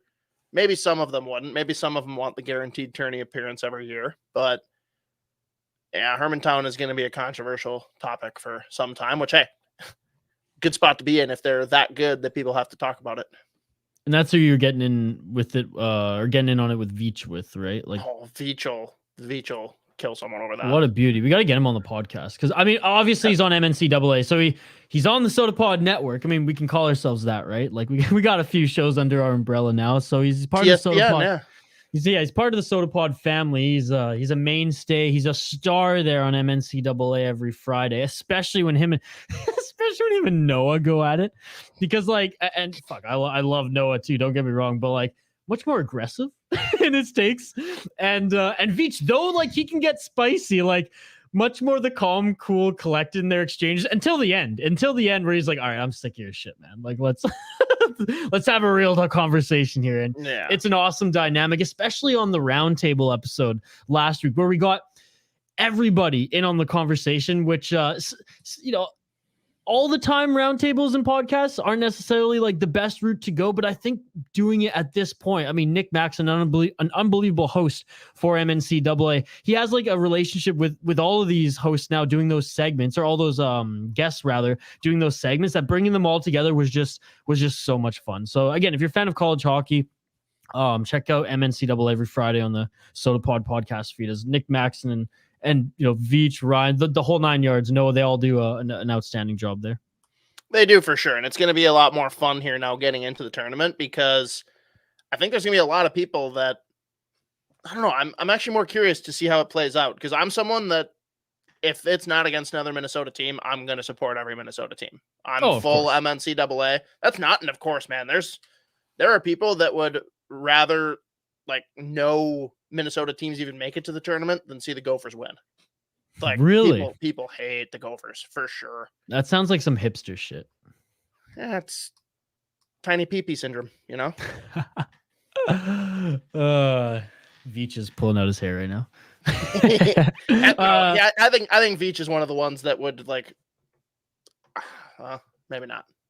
Well, we'll have to ask him. I love the passion for the college teams there. I absolutely love it. Again, it's different where I'm from in Canada. I mean, even on a WHL level, I mean, I'm like fucking psycho. So like, I'll fight someone to the death, defending my WHL team, but it's not the same. Are you and people up there in general more like into the Canucks or WHL? Oh, Canucks 100%. Okay. Because here, I think the Wild are followed more, but I think that the like hardcore fans for college hockey, way more like gutless and just like they wholeheartedly defend their team. Whereas like With the Wild, you kind of get it, but it's not the same. I love that though. That's my favorite part of college sports fandom. That's amazing. I wish we had that here in Canada. I wish it's just a little different. Derek saying, do you think Alex Bump should have won Mr. Hockey this year? I mean, he definitely made a good argument for it. I am curious. I guess I wonder how much the state tournament actually plays into that. I mean, it must not have, right? Because the winner was from Roseau, but I would have thought that he was the shoe-in, but I mean, at the end of the day, I'm going to be honest, I don't watch nearly enough of the games that these high school kids are playing just because it's not the most accessible. You know? It's the tournament. You're watching the tournament every year. Yeah, I'm for sure watching the tournament. I'll find a couple spot games here and there, but no, he getting them out of what's a pretty tough section, going to state, and the way that he was able to score goals this year was pretty impressive. Apparently he wasn't Mr. Hockey. The Derek sigh here in the comments is you're a shrug short of making this the best night of my life, Derek. It's either shrug or sigh. I love it. Absolutely love it. I'm pretty much through this double IPA right now. So shout out to Phillips Brewing. In this hour or two before we bring on our next guest here, Hoppy, you got another beer on tap, don't you? I do, yeah. Sorry. Let's get into it. I got one too. That's I figured we might as well pivot to a Hoppy. No, I know. I had the same issue I had earlier where there was big foam, so I had to let it all settle out. Yeah. But now shout out Canada Post. I suppose you probably are far more interested in the can art. This one we have. You had this recently, I think, on the podcast, but this one had to have been real tough for you to read, right? Kaleidoscope. Kaleidoscope Mosaic IPA. Have not actually tasted it just yet, but I do love Mosaic. Let's give her. It's good. Not one of my. I like the unicorn more. I think Hoppy will like this one more, based on what he said. I definitely like this one more. Yeah, yeah. This is definitely more my style. You would love this one, dude. The one I just finished. So. What do we got? Well, I mean, it's the 9 Donkeys, the one I just finished. Okay. That is their best can for sure. It is really good. I might send you this one next. The Voltage. I've had this one on the podcast before. The Voltage Espresso Stout from Hoyne. That does sound good. Fucking good. That's what I'm about to pour myself now. Yeah, I think this one you would love. I mean, it sucks that you didn't get to come out here this year. Hopefully, Junior. I didn't do that. I didn't touch anything there. Oh, really? That was weird. Yeah. Hopefully you and your wife can come out and visit beautiful Vancouver Island soon. And then I'll beg White Sails to at least can a couple of the coffee ales that they've made, because I don't know how much longer they're gonna keep. They're selling right now. And to be honest, Hobby, I went to the tap room on Saturday. White Sails, I give them a few shout outs here every now and then. I know it's a Minnesota podcast, so just give me a couple minutes here, because it is also craft beer related. We are in the Hoppy Hour. I've gone to a lot of breweries. I've gone to a lot in Canada. I've gone to a few in the States. I'm going to see a lot more in the States. So, I'm yet to be proven wrong here. But White Sails is right now the best and most beautiful brewery I've ever been to. The service is the best I've ever. Again, the service is the best. The food that they serve is unbelievable. And other than the sours, I've never had a beer from White Sails that I haven't loved. And I went to the tap room, and it's not a restaurant, but it's just a bigger, older tap room. And it was fucking packed, dude. 5 minutes after it opened. I get on a Saturday, but this is Nanaimo, British Columbia. It's not huge. It blows me away to see them just packed every week, and it's just it's a pleasure to see them grow from the tiny little hole in the wall that they were to now one of the biggest beer breweries on the island, one of the biggest beer distributors craft beer distributors, anyways, in BC. So shout out to White Sails. I hope they keep the coffee ale on tap, or eventually can it, so that Hoppy can taste it, or anyone who visits beautiful British Columbia can have the joy of tasting that as well. Yeah, and on a sadder note, someone that's not going to be keeping things on tap here for the foreseeable future, Tin Whiskers, going to be shutting doors at the end of May. Been a staple. I would say that if you polled Twitter, you'd probably get 50% of people saying that that's their favorite St. Paul brewery. Wow. And I mean, there's a lot of great breweries in St. Paul. It's probably not my number one, but it's one that people are not happy about losing. That's for sure. And it sucks, man. no way around it. It's a bummer whenever we have to see one of these breweries shut down. Any small local business is shut down. It sucks, right? Because that's what we want to support. That's what's helping our local economy, right? Yeah, and it's just like it represents the heart and soul of what your city is at the end of the day. The local establishments, right? Because everywhere has a chain. That doesn't paint your city in any sort of unique picture.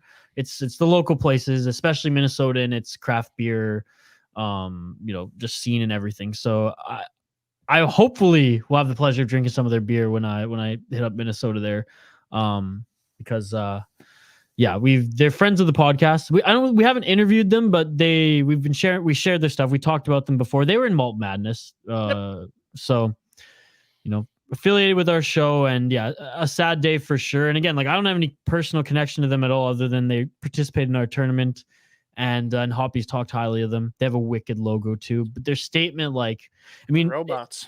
The robots is shutting down. That was sad. That was tear jerking, and we'll continue to support them until their last day here. We'll give them shout outs. We hope everyone in Minnesota continues to support them too. And again, once I'm there, like we'll find a few cans of theirs. We'll make sure to film something, make a little content piece, and make sure that they live on here on the Sota Pod.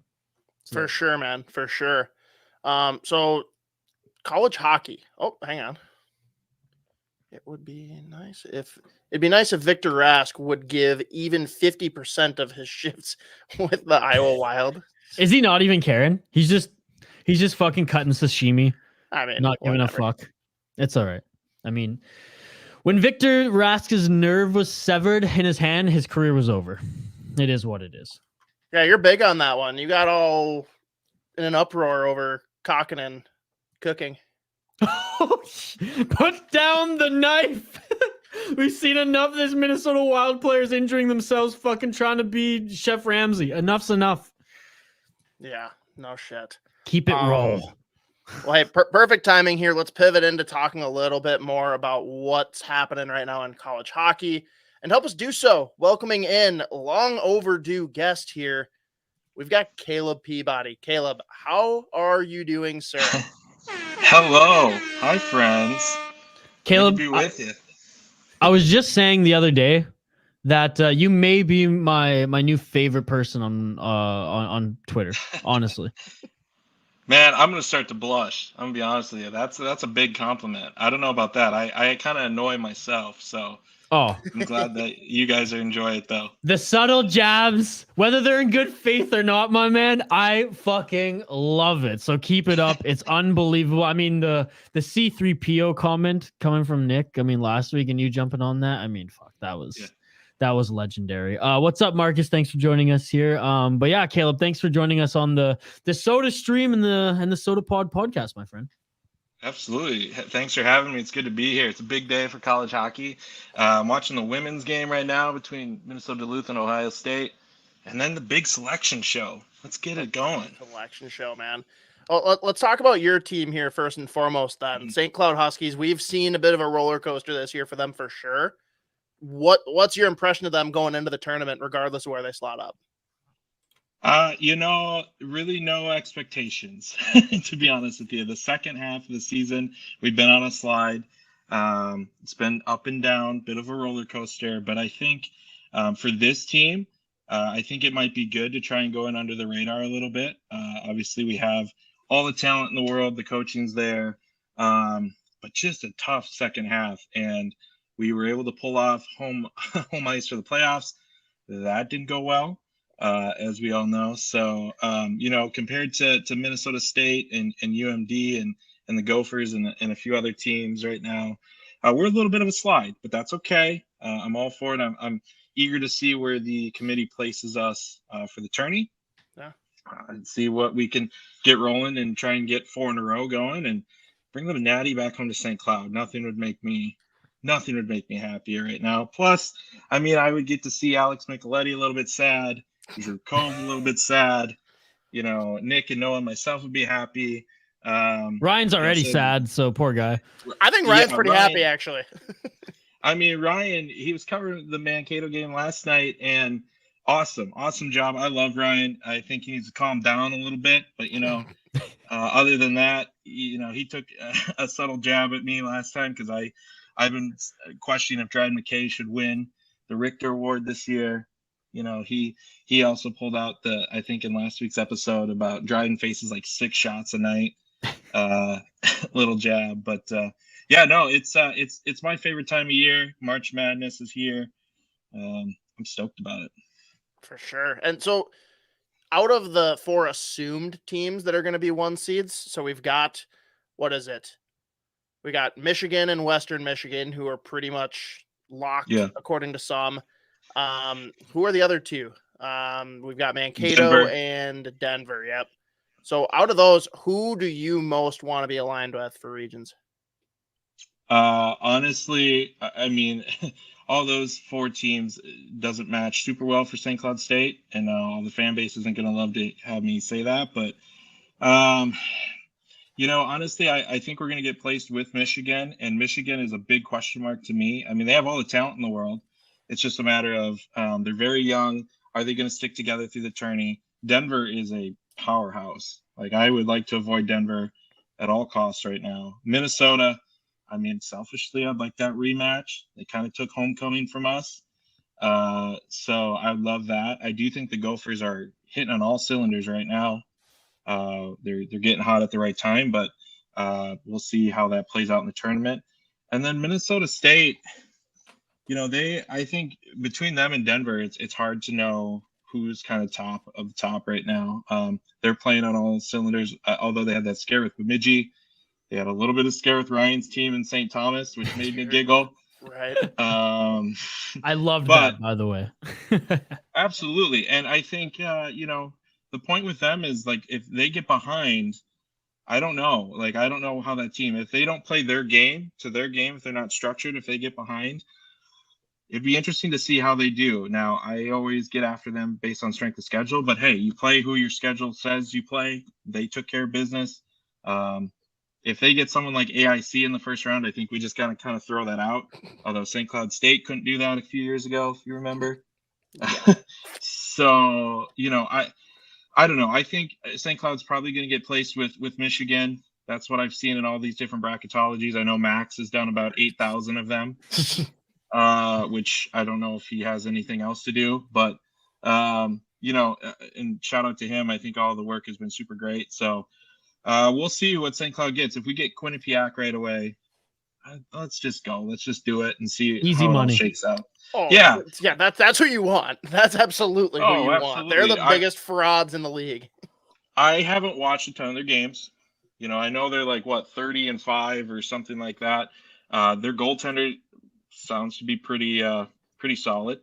But we'll see. I think if the Huskies they've had a week and a half off, and hopefully if they can come out and play their game, I think we'll be all right. Again, like, selfishly, I wanted the Gophers right away, but I think, Quinnipiac would probably be the dream ask. But we're St. Cloud. Like, we've gotten bounced in the first game how many times, as you both know. But I'm keeping that Frozen Four dream alive. I'd love to see a Minnesota State St. Cloud matchup again. I see Derek's comment too. Like, UMD, they're on all cylinders right now too. Like, are they the best Minnesota team right now? Yeah, right now they are. I think Ryan you'd argue Fante's they are out of his mind. Fante's outplaying McKay right now for sure. Oh yeah, and I made a comment on Twitter last night, seemingly apologizing to all the Minnesota State fans, but Ryan Fante, I think, should be considered for the Richter.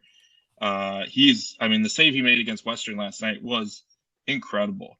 They made Western look pretty bad last night, and Western is a good, fast, physical hockey team. So good for Max. I don't want to admit it. I'll give him his credit here. His team's playing really well, and this is the time they need to. But UMD is the best team out of this state right now.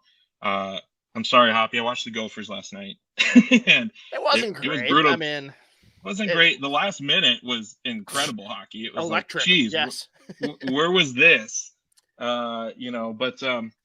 And shout out though to our boy, the pizza connoisseur himself, Isha. He actually mentioned in our collaboration episode we do every Ross Thursday. Brendel, by the way, everybody. I'm sorry, I thought they all knew. Ross is the man, but he actually said, like, I'm cheering for the Gophers, but I want the Gophers to lose because the heater that they were on, the winning streak, to think that you're going to carry that all the way through to a national championship, not realistic. It's a game they can afford to lose. Doesn't really set them back at all. They don't get a cool trophy, whatever.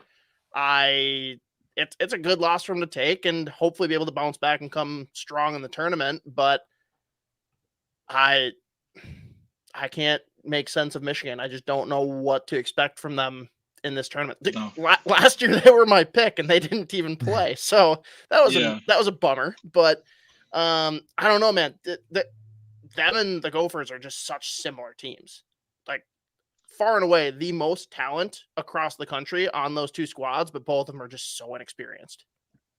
Yeah, and I would, to be candid too, like if the Huskies don't make it, I'm happy to see a final with Michigan or Denver, Michigan, Minnesota State. Like I think that would be incredible.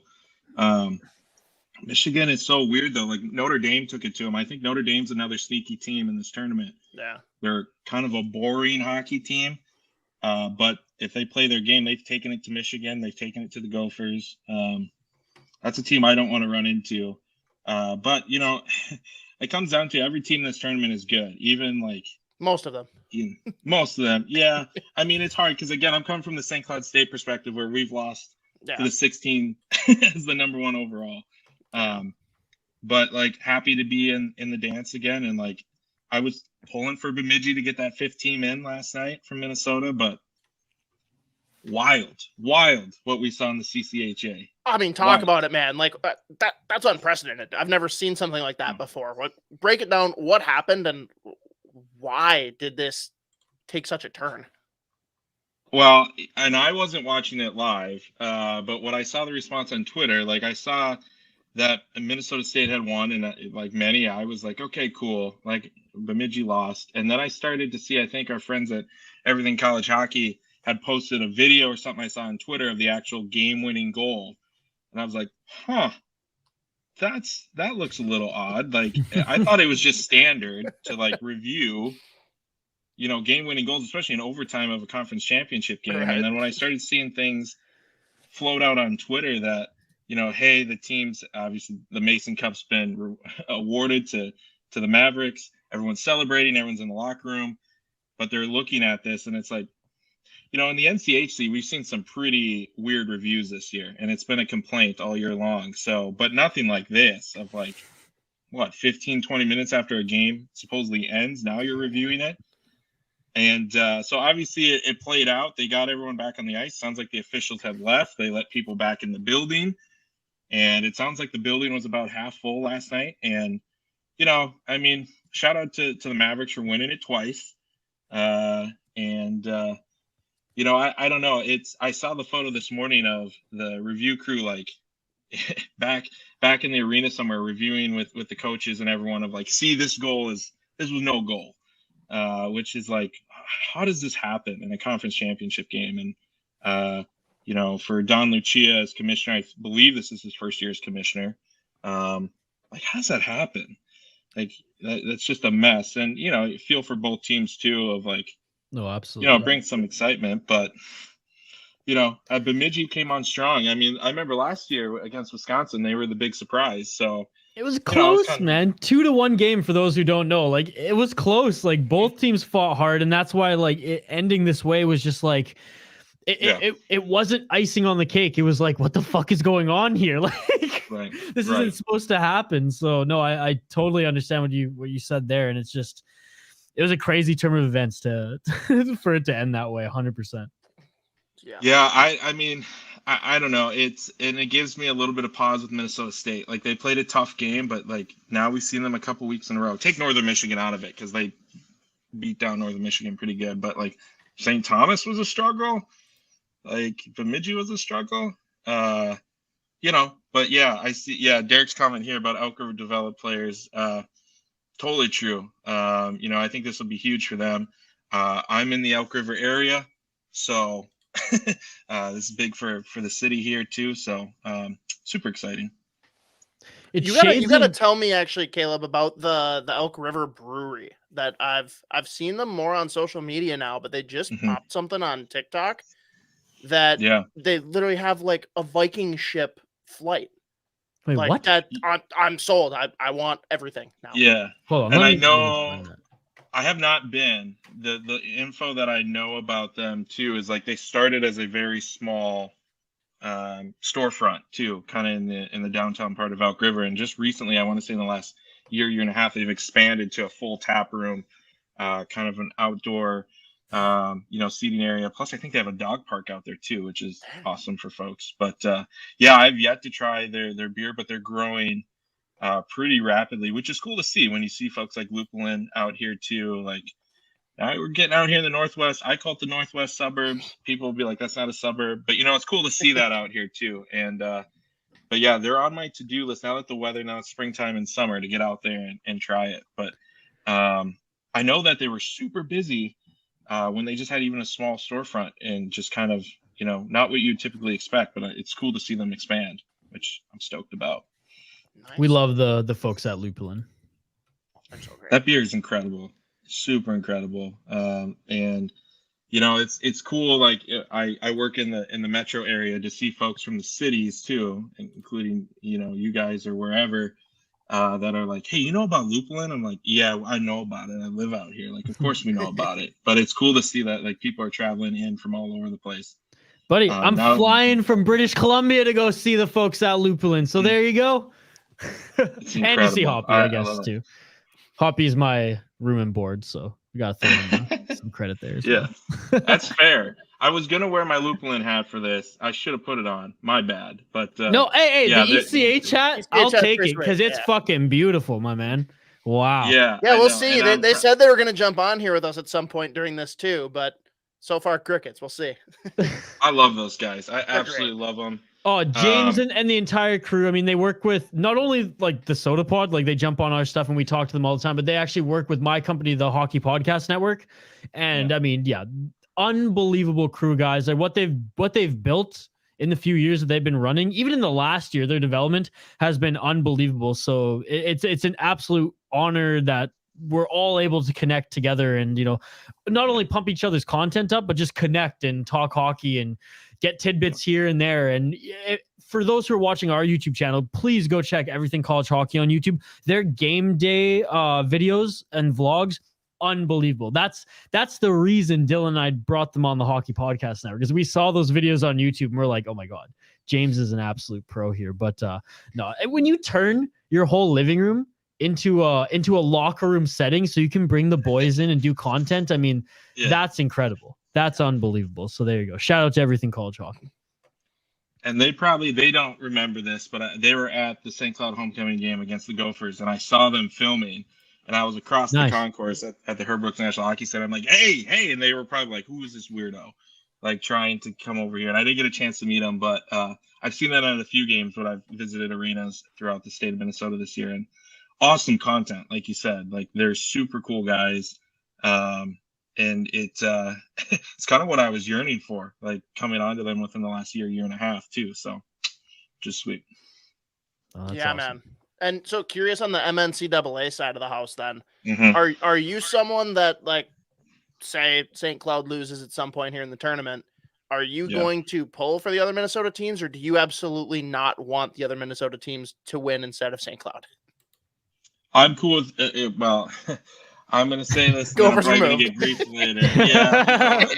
And all the St. Cloud fans are going to bury me for this. I want a Minnesota team to win it.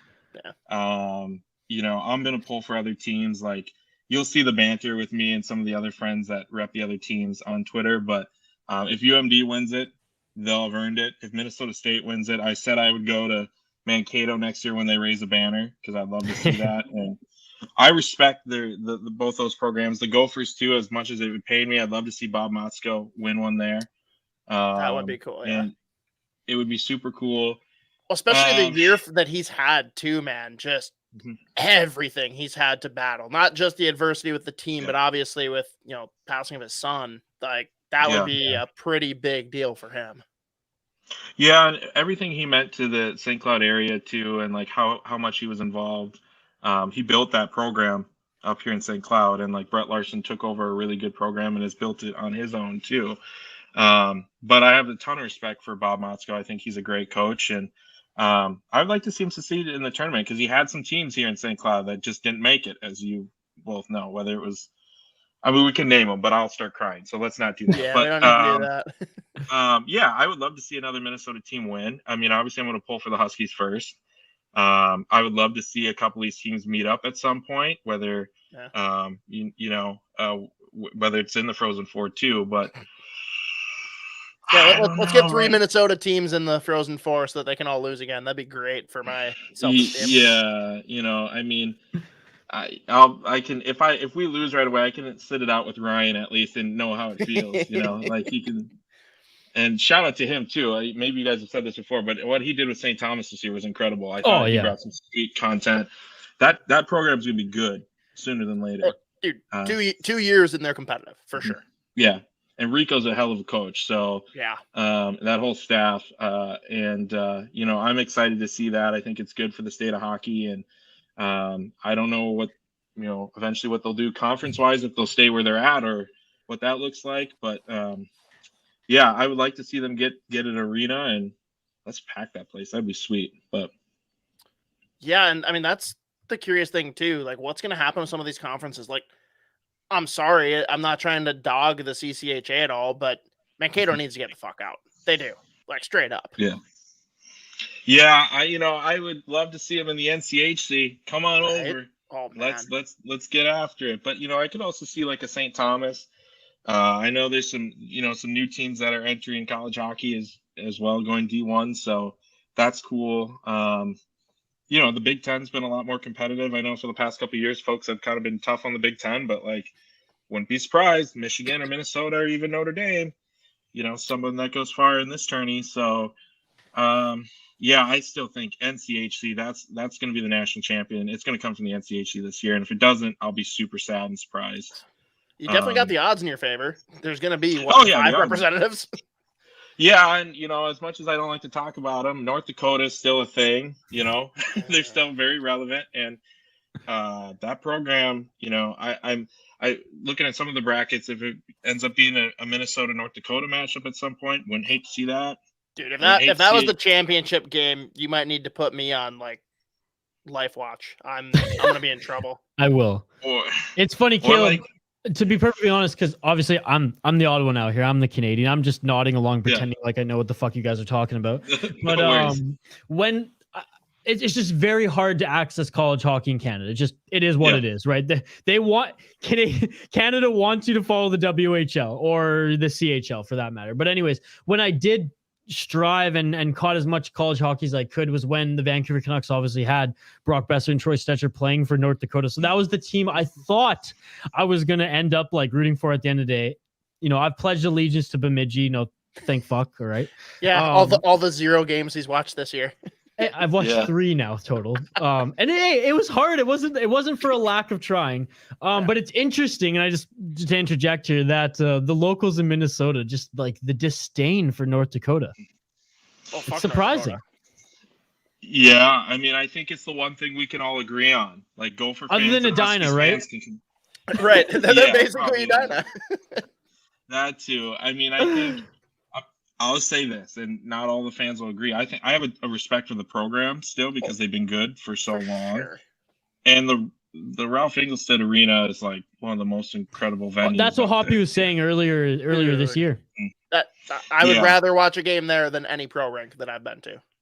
Yeah, it's better than most NHL rinks. Oh, and the Sioux jersey is unbelievable. Well, that doesn't exist anymore. I know it doesn't exist anymore, but Yeah, and it's just the program overall. I think Brad Berry's a hell of a coach, hell of a recruiter, does a great job, and so and those fans travel like any other fans in college hockey. I kid you not. Cool. When we have the Frozen Face-Off here, I've seen it years whether North Dakota was not as relevant or not playing, the Fighting Hawks fans still come out, and it's like, hey, Denver and UMD are playing. Why are you here? And they're wearing green. They're representing the squad. So I don't know. I think it's a common rivalry with so many teams. Now, maybe not so much with like a Minnesota State, but like if UMD and UND are going at it again, like after a 5 overtime game last year, I wouldn't hate to see that. A Gopher UND matchup, a St. Cloud UND matchup. And I don't know. They were supposed to have a down year this year in my eyes, and they got hot at the right time, kind of like the Gophers did. So I'm just looking at I got the selection show on right now. There we go. And Minnesota State versus Harvard in Albany, and North Dakota Notre Dame. Let's go. Well, that's a good one. Nice. And I saw Michigan got AIC.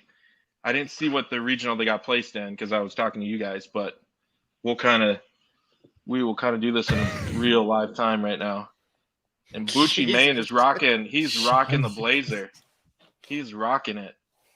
By the way, also I know you switched the channel there, then Caleb, but Ohio State actually comes out on top, winning their first ever national championship. Their women's program, they're defeating Minnesota Duluth 3-2. So there you go. The boys at Everything College Hockey just tweeted that out, so I thought I'd just interject with that. And right above it on my Twitter feed, Hoppy Ovechkin scoring 40 goals, his 40th goal of the season. It's nuts, man. It makes no sense.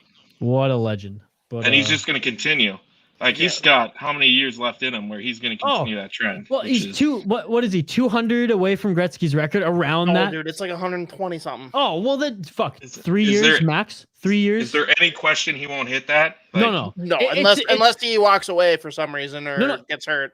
The question is, does he do it in 3 years or 4 now? And that's fucking amazing that we're even asking that question. What a stud. Let me make sure I'm correct on that number, but what do we got? So Albany, yeah. That's gonna be a crazy regional. Sheesh. Caleb, you're gonna have to help me out here. If you know any streams, man, I don't care if we're live on YouTube and they're auditing this. You send me those stream links. I got I'm surprised I even get ESPNU on my cable package. I'm just glad I do. But yeah, I missed the first, and now they're going to commercial, so now I can pay attention again. But I just want to see what St. Cloud gets. Hoppy, do we, could it happen? And first off, that'd be wild, man. If the Gophers get a 2 seed, which might be a thing, but before the championship game yesterday, I thought they were for sure a 1. But just put us in the same regional. Let us play, whoever we got to play to to get to you guys. Quinnipiac. We're all about Quinnipiac right now.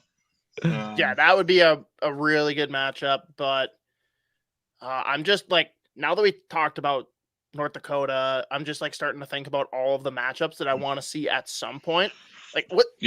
Aside from my bias saying Gophers against North Dakota, is there a better championship game we could get than Western Michigan against Michigan? No. I mean, just the banter that we get on Twitter. And let me tell you, as someone who's watched Western quite a bit this year, watch a little bit of Michigan. Western's a good team. Yeah. That would be a great championship. I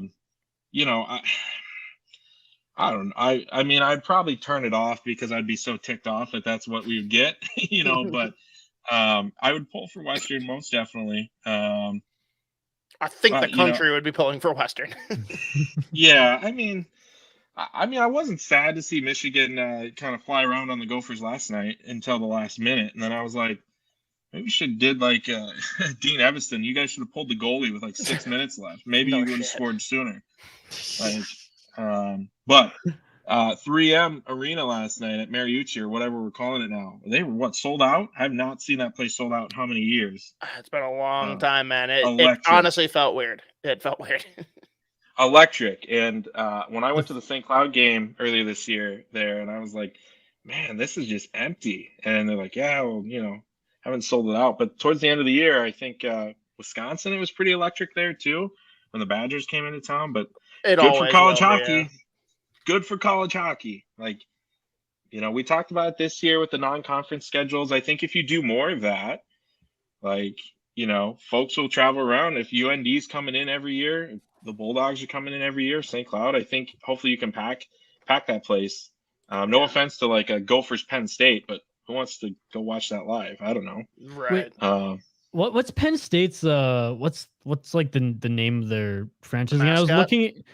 Did you say the name of their franchise? Well, like, sorry, what's the name? Like, because I was looking it up for doing some SEO shit for MNCAA on YouTube. Because again, I'm not a college hockey guy. What's remind me what's the name of their whole program again? Penn State. Their franchise is the Nittany Lions. Yeah, the dumbest name I've Joe ever heard. Paternos. The dumbest name I've ever heard. I remember reading that shit and being like, "What the fuck is?" I didn't even remember it. That's how bad it was. I don't know. Yeah.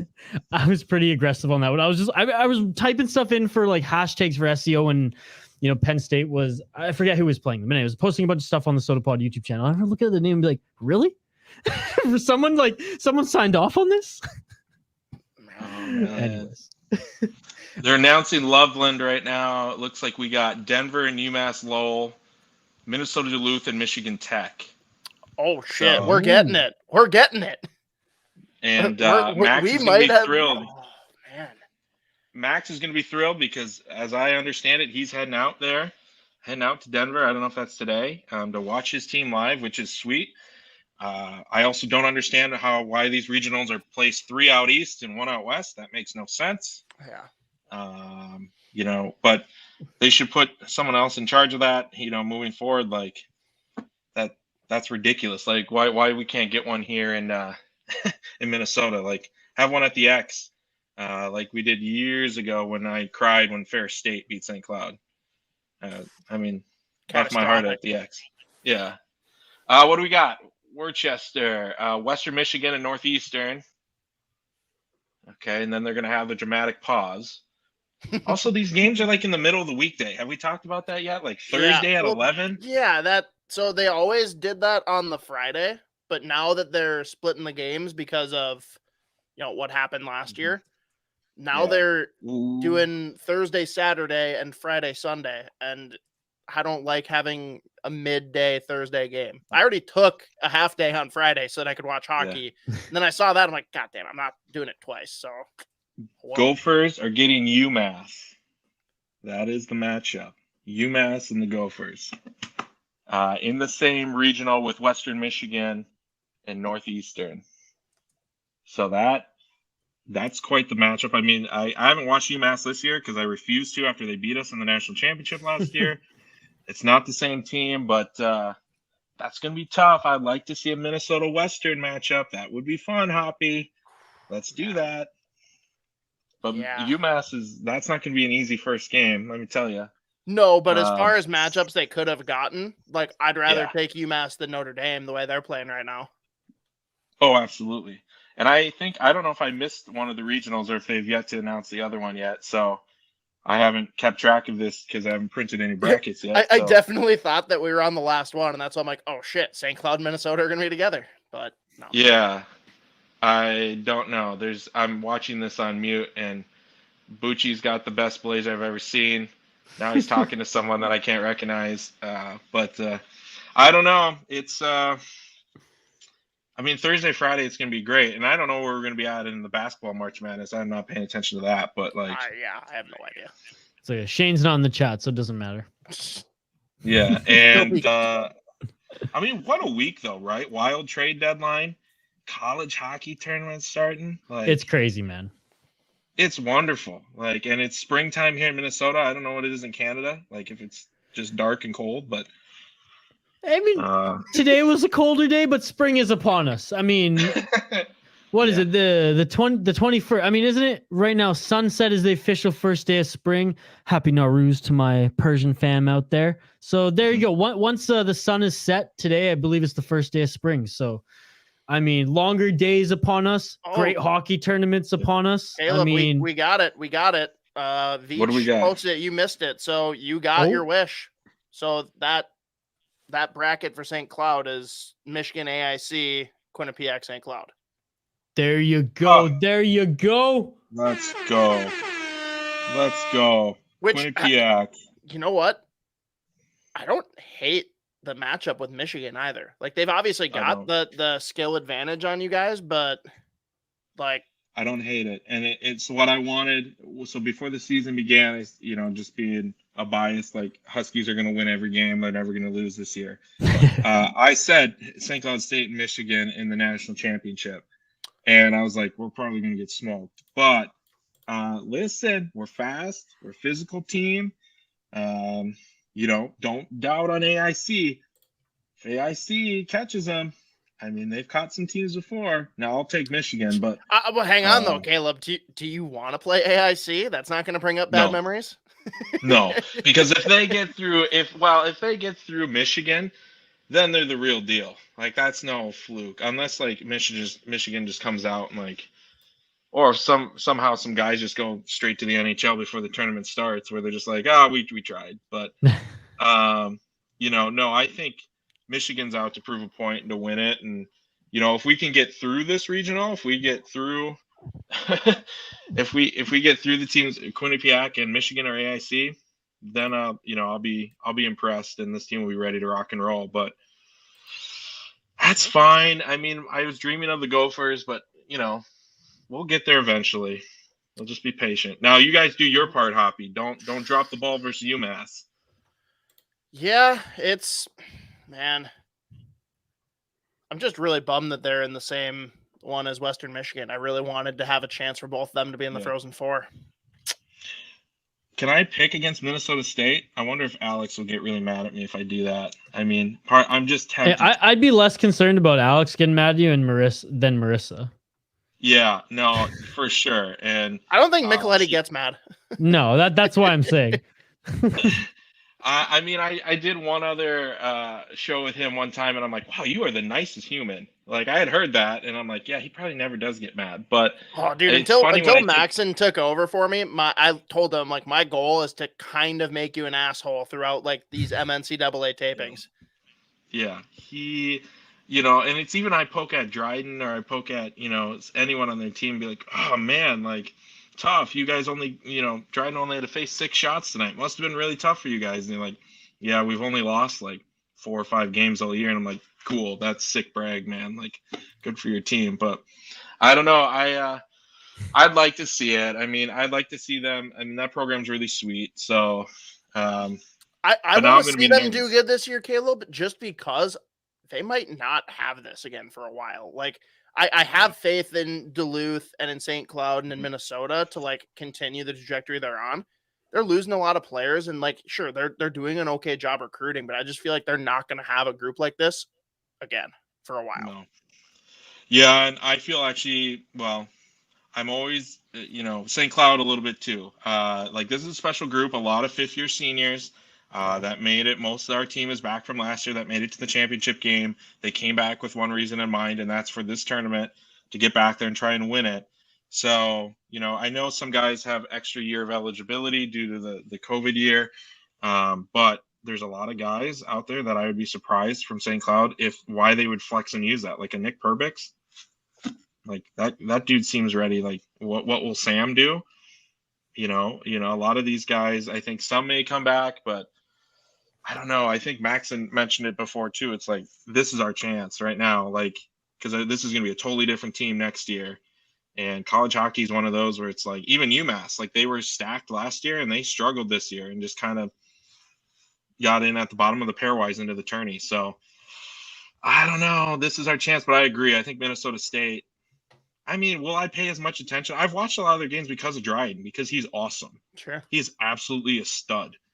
And as much flack as I give Marissa and Alex, I hope he wins the Richter. He should have won it last year. I was very tough on Jack LaFontaine last year for winning it. I was very tough when yeah, and he's a great goaltender. Don't get me wrong, but like, how does a goalie get nominated though for the Hobie and then not win the goaltending? Crazy. I don't know. And somehow we scored 5 goals on him last year when we faced Minnesota State, which is wild because that's not like typical of trying to have that sort of a game. So I don't know, but is anyone better than Ryan Fanti and the Bulldogs right now? Dude, Fanti's incredible right now. Max is just on cloud 9 right now. I gotta think he's just like, 2 weeks ago, I was worried for Max that he was going to be crying because his team was on the downfall, barely 500, worst win percentage in the pairwise, lost home ice, which I was just giggling about. They had it handed on a silver platter. They came into St. Cloud, took care of business. then just like rolled Western, rolled through Denver. And so I don't know. That program, I could see them easily making the Frozen Four, and then we got to deal with Max on Twitter for the next year. Jesus, dude! Between the Bulldogs and Hermantown, like there's no lotion left in that kid's house. No chance. No. I've yet to officially meet him, and I'm looking forward to it because like he's diehard. I appreciate like he's diehard for his team. It didn't matter what I would give him for flack. Like I'd be like, "Oh, your power play is terrible," and he's like, "Yeah, but we've scored 4 power play goals this year against the Huskies." I'm like, "Oh, okay, great, yeah, that's true." And then I'll be like, "Yeah, good luck against the number 1 power play in the nation." He's like, "You guys have literally scored 1 power play the whole year against us," and it's like, "Thanks, Max." Okay, so I told him next year we'll all have to go to the high school state tournament because I'm like, I want to see Max in real time, just reporting right from the tourney, which is again the best part of March too. Like who gets 12,000 people on like a Wednesday at a high school hockey game? That's wild. Right, and that's for the shitty games. That's insane. Oh. Yeah, it's like none of these people have work or whatever. Okay, St. Cloud's playing 7:00 on Friday night. You know what I'll be doing? I'll be sipping a little of this. Oh, what do we got there? Oh yeah, what are you drinking there? We didn't even ask. Yeah, this is a little. This is Backbone. This is Backbone bourbon. This is from my friends here in Minneapolis. A nice little whiskey pick there. So very nice. Yeah, no, it's good. It's a nice little one to sip on. And as we win hockey games, we'll see. Friday night we'll have something good picked out. But yeah. What's your go-to? Like, what is your top bourbon that, like, obviously something that's accessible? Yeah, that's like on a daily. So I always keep, and this isn't super accessible, but I always keep an emergency bottle of Buffalo Trace. I think I've joked about this on Twitter. One of my favorites, and it's hard to find, but I don't go through it, is Eagle Rare. I love Eagle Rare. I think Eagle Rare is incredible. On a day-to-day, I'm always looking for like different store picks, different individual barrel picks. I like anything that it's not always easy to find, I guess. But living out here in the northwest suburbs per se, like if I'm not looking for anything special, just give me a quick Jameson 7 and I'll be fine. If it's nothing.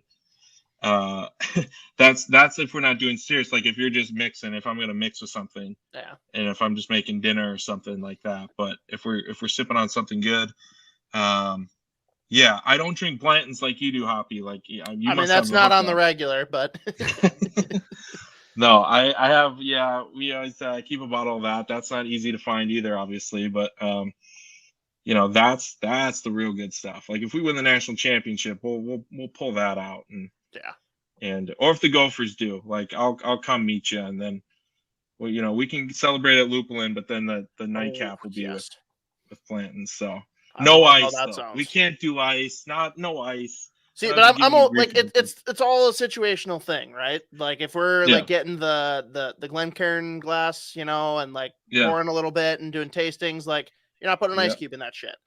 But I like cold though. I don't know why. You definitely I do too. If you're comparing and you like want to get the flavor notes and shit, like room temp is absolutely the way to do it. But man, it's something about the cold and the whole like phenomenon of putting water in whiskey, period. Like even just like a little drop though. No. Like have you done that taste test before, Caleb?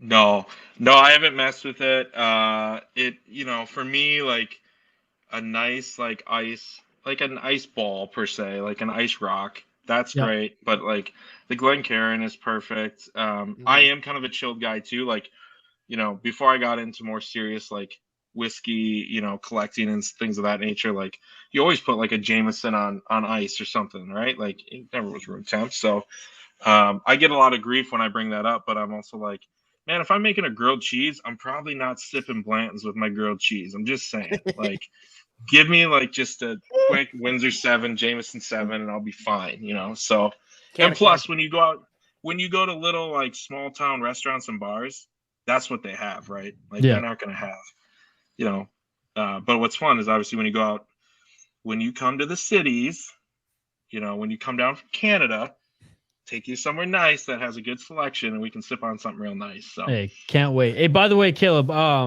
hopefully we'll have the pleasure of meeting when I'm out there, and something I want to pick up and actually, hoppy to try as well. Now that I've found that you're a whiskey connoisseur as well. The Gladnock 10, man, unbelievable scotch. One of the best I've ever had. Had cracked that open over. That was the first one, hoppy, so it wasn't diluted with just Isha being drunk on New Year's thinking everything was good. That was the first one we started with. Okay. Unbelievable, and they're just so awesome at that distillery that they reached out to us. Even we made like a dinky YouTube video, got like barely 100 views, and they reached out to us personally and we're like, love that you loved our product, thanks for making this is awesome. So just like a great mom and pop shop operation they got going on there in Scotland, and I highly recommend. It's not hard to find. If put it this way, if we found it on Vancouver Island, you'll be able to find it in Minnesota. So there you go. Oh, absolutely, I love it. I haven't tried it yet.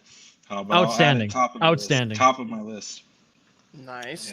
So as we transition out of here, then I want to hear just off the hip, Caleb, who's coming out of Loveland? Denver, UMass Lowell, UMD, Michigan Tech.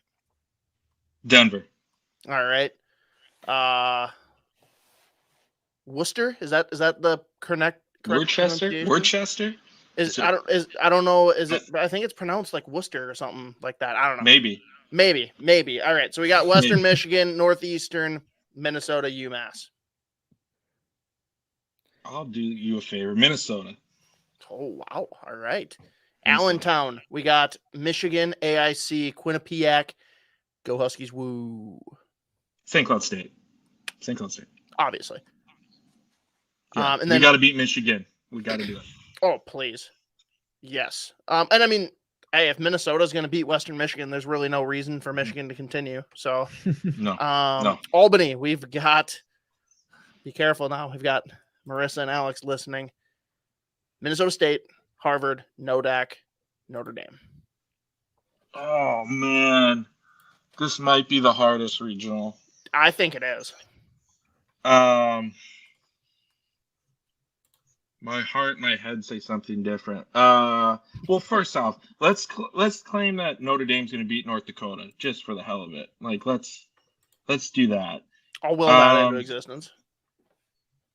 Man, and I think I heard Alex say that he would be nervous for Minnesota State to play Notre Dame. I'll give it to Minnesota State just so I don't make them frustrated. But if we get down to it, then what does that leave us with? St. Cloud State, Minnesota, and Denver. Whew. So that means Denver wins the whole thing, right? Based on last year? I wouldn't be surprised. It goes against everything, but that Denver team. Dude, Bobby Brink. Oh, what a player. Carter Savoy, man. Savoy, that whole team, and Magnus Corona is super underrated. I don't know how I was this smart, because I'm generally not.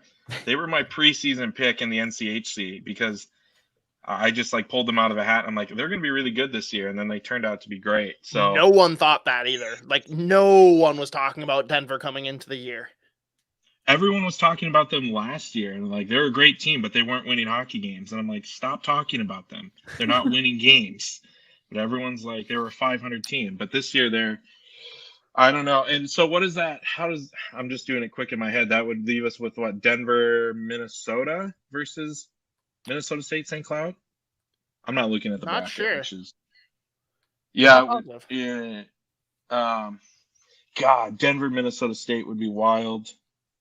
And obviously a Frozen Four matchup between Minnesota and St. Cloud State would be phenomenal.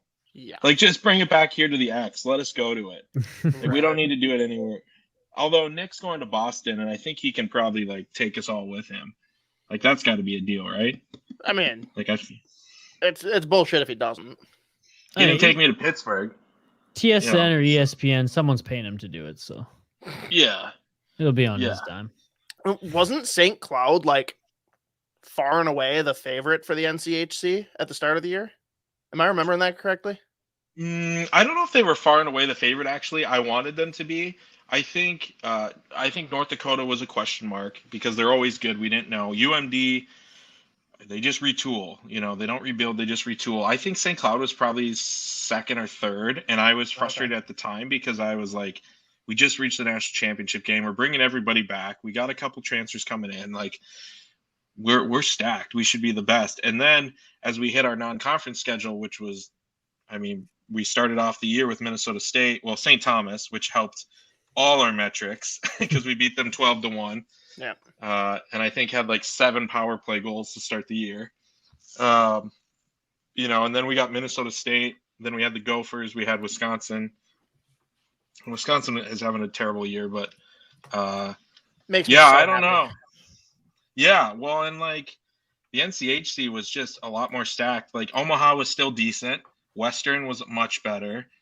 You know, all the teams, I think Miami of Ohio, like, and even Colorado College was better. So, and that team I think could be on the up and coming for the NCHC. So I don't know. I'm happy to see us like represent as a conference. Like, we are far and away the best conference. I got a lot of flack for saying that.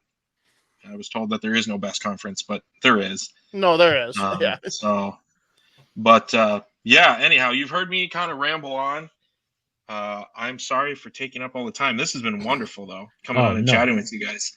Don't No, apologize. for It's sure. an absolute pleasure, man. Yeah, great to Yeah, have you. Excited to kick off the tournament. And the last thing I want from you, Caleb, as we wrap this up then, what do you or don't you want to see the Wild do here as we inch into the end of the trade deadline? Because Clapbaum, he wants to send Fiala to, you know, to the Canucks, and I'm all for that.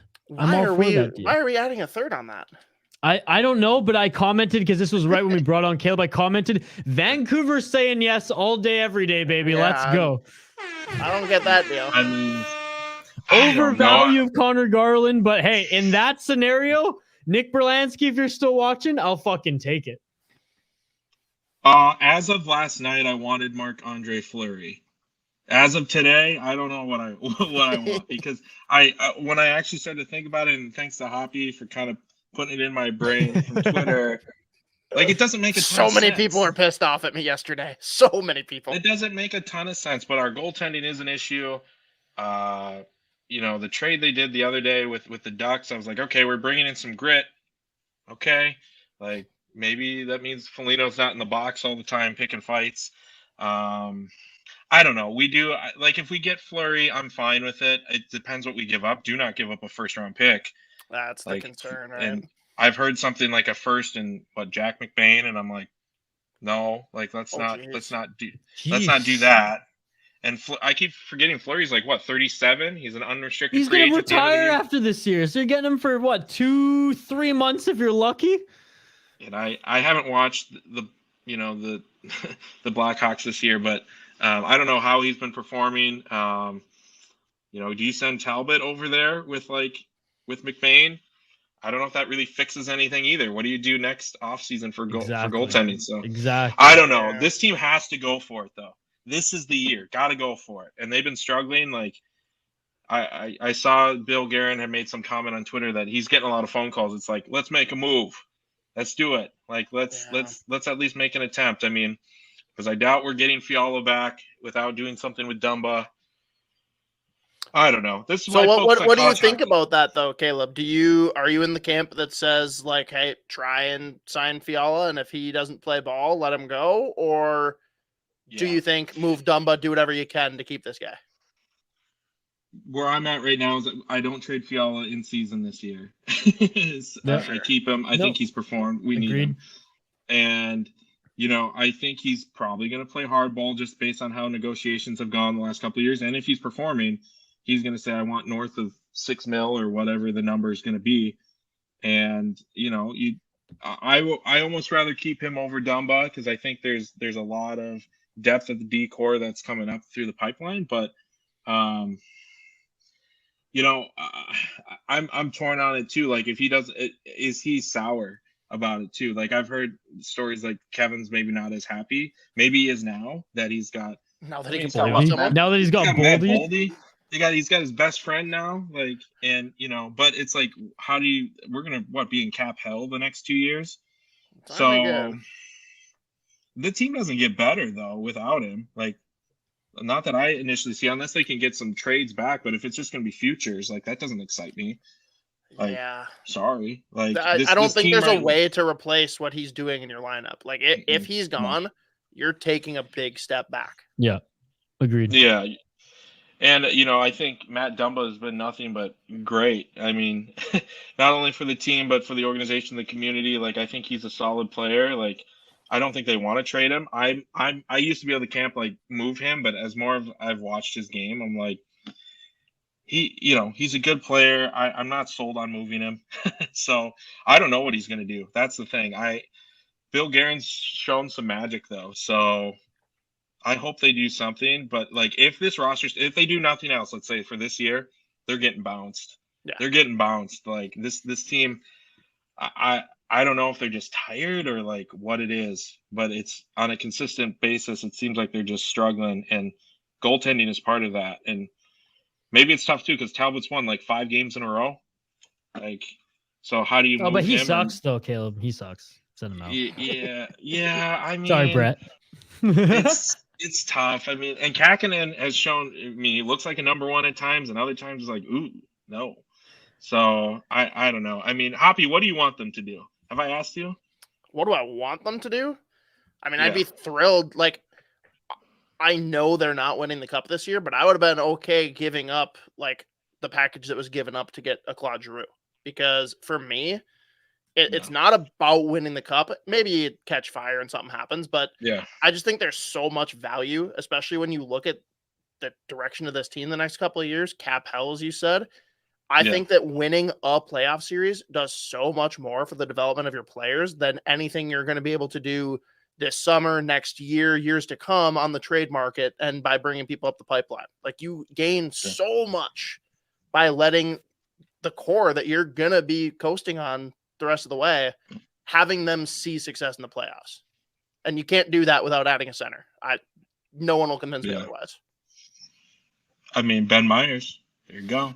Yeah, he can't play though. He can't play. Yeah, it's true, but it's so dumb. It is rule. So dumb. It is the dumbest rule. I mean, Isha, are you thinking the trade to Vancouver, what you said before with Kevin Fiala? Is that what your wish is? Do you have a wish if that list? happens, I'm gonna be a happy man tomorrow. But I'm being realistic. I don't think the Vancouver Canucks do much. I don't think the Minnesota Wild do much, and I think the big pieces have already moved. With that though, we'll hang up the skates here. Caleb, thank you so much for joining, man. Hopefully this isn't your last time on the Sota Pod. This was outstanding. I mean, the keys to the castle are yours, my friend, especially on our live streams here. It's an absolute pleasure. Anytime you want to join the podcast. Hell, anytime you want to sit back and talk whiskey. I mean, we'll bring on Vince as well, Hoppy, and we'll make it the State of Sloppy episode 2.0. Again, Caleb, thank you so much for joining here. As we wrap up the show here, folks, ladies and gentlemen, don't forget to tune in on the podcast side if you missed us live here. We encourage you all to subscribe and like our SotaPod YouTube channel. But hey, if you're more inclined to listen to the podcast, that's cool as well. Give us a kind review on Apple Podcast, and we thank you for listening on whatever podcast app you listen to, be it Spotify, Apple Podcasts, Stitcher, whatever it may be. The best thing you can do for us, though, every week is to give us 5 stars and a kind review on iTunes and Apple Podcasts. If you're jonesing for more hockey content, we have 5 days a week content coming out here on the Sota Pod, and our network, the Hockey Podcast Network, has podcasts covering every niche in hockey and every team in the National Hockey League. So go check them out, thehockeypodcastnetwork.com. And on your app, please download any of the episodes before you listen, as it just helps our business. Don't forget to follow myself at VI Sports Talk. You can follow Hoppy at State of Hoppy. You can find the Sota Pod at the Sota Pod on all social media. With that being said, thanks to everyone tuning in live on the Sota stream. Thanks to everyone commenting on the live YouTube chat. If you've tuned in on Twitter, or if you're seeing this on Twitter, don't forget to subscribe to our YouTube channel and join us there for some live interaction. With that, signing off, I'm Isha Dromi, alongside the State of Hoppy. We got Caleb here riding shotgun as well. This has been the Sota Pod, presented by the Hockey Podcast Network. We good, boys? All good. Thanks, gentlemen. Don't fear, just drink some beer, enjoy the state tourney, and stay wild.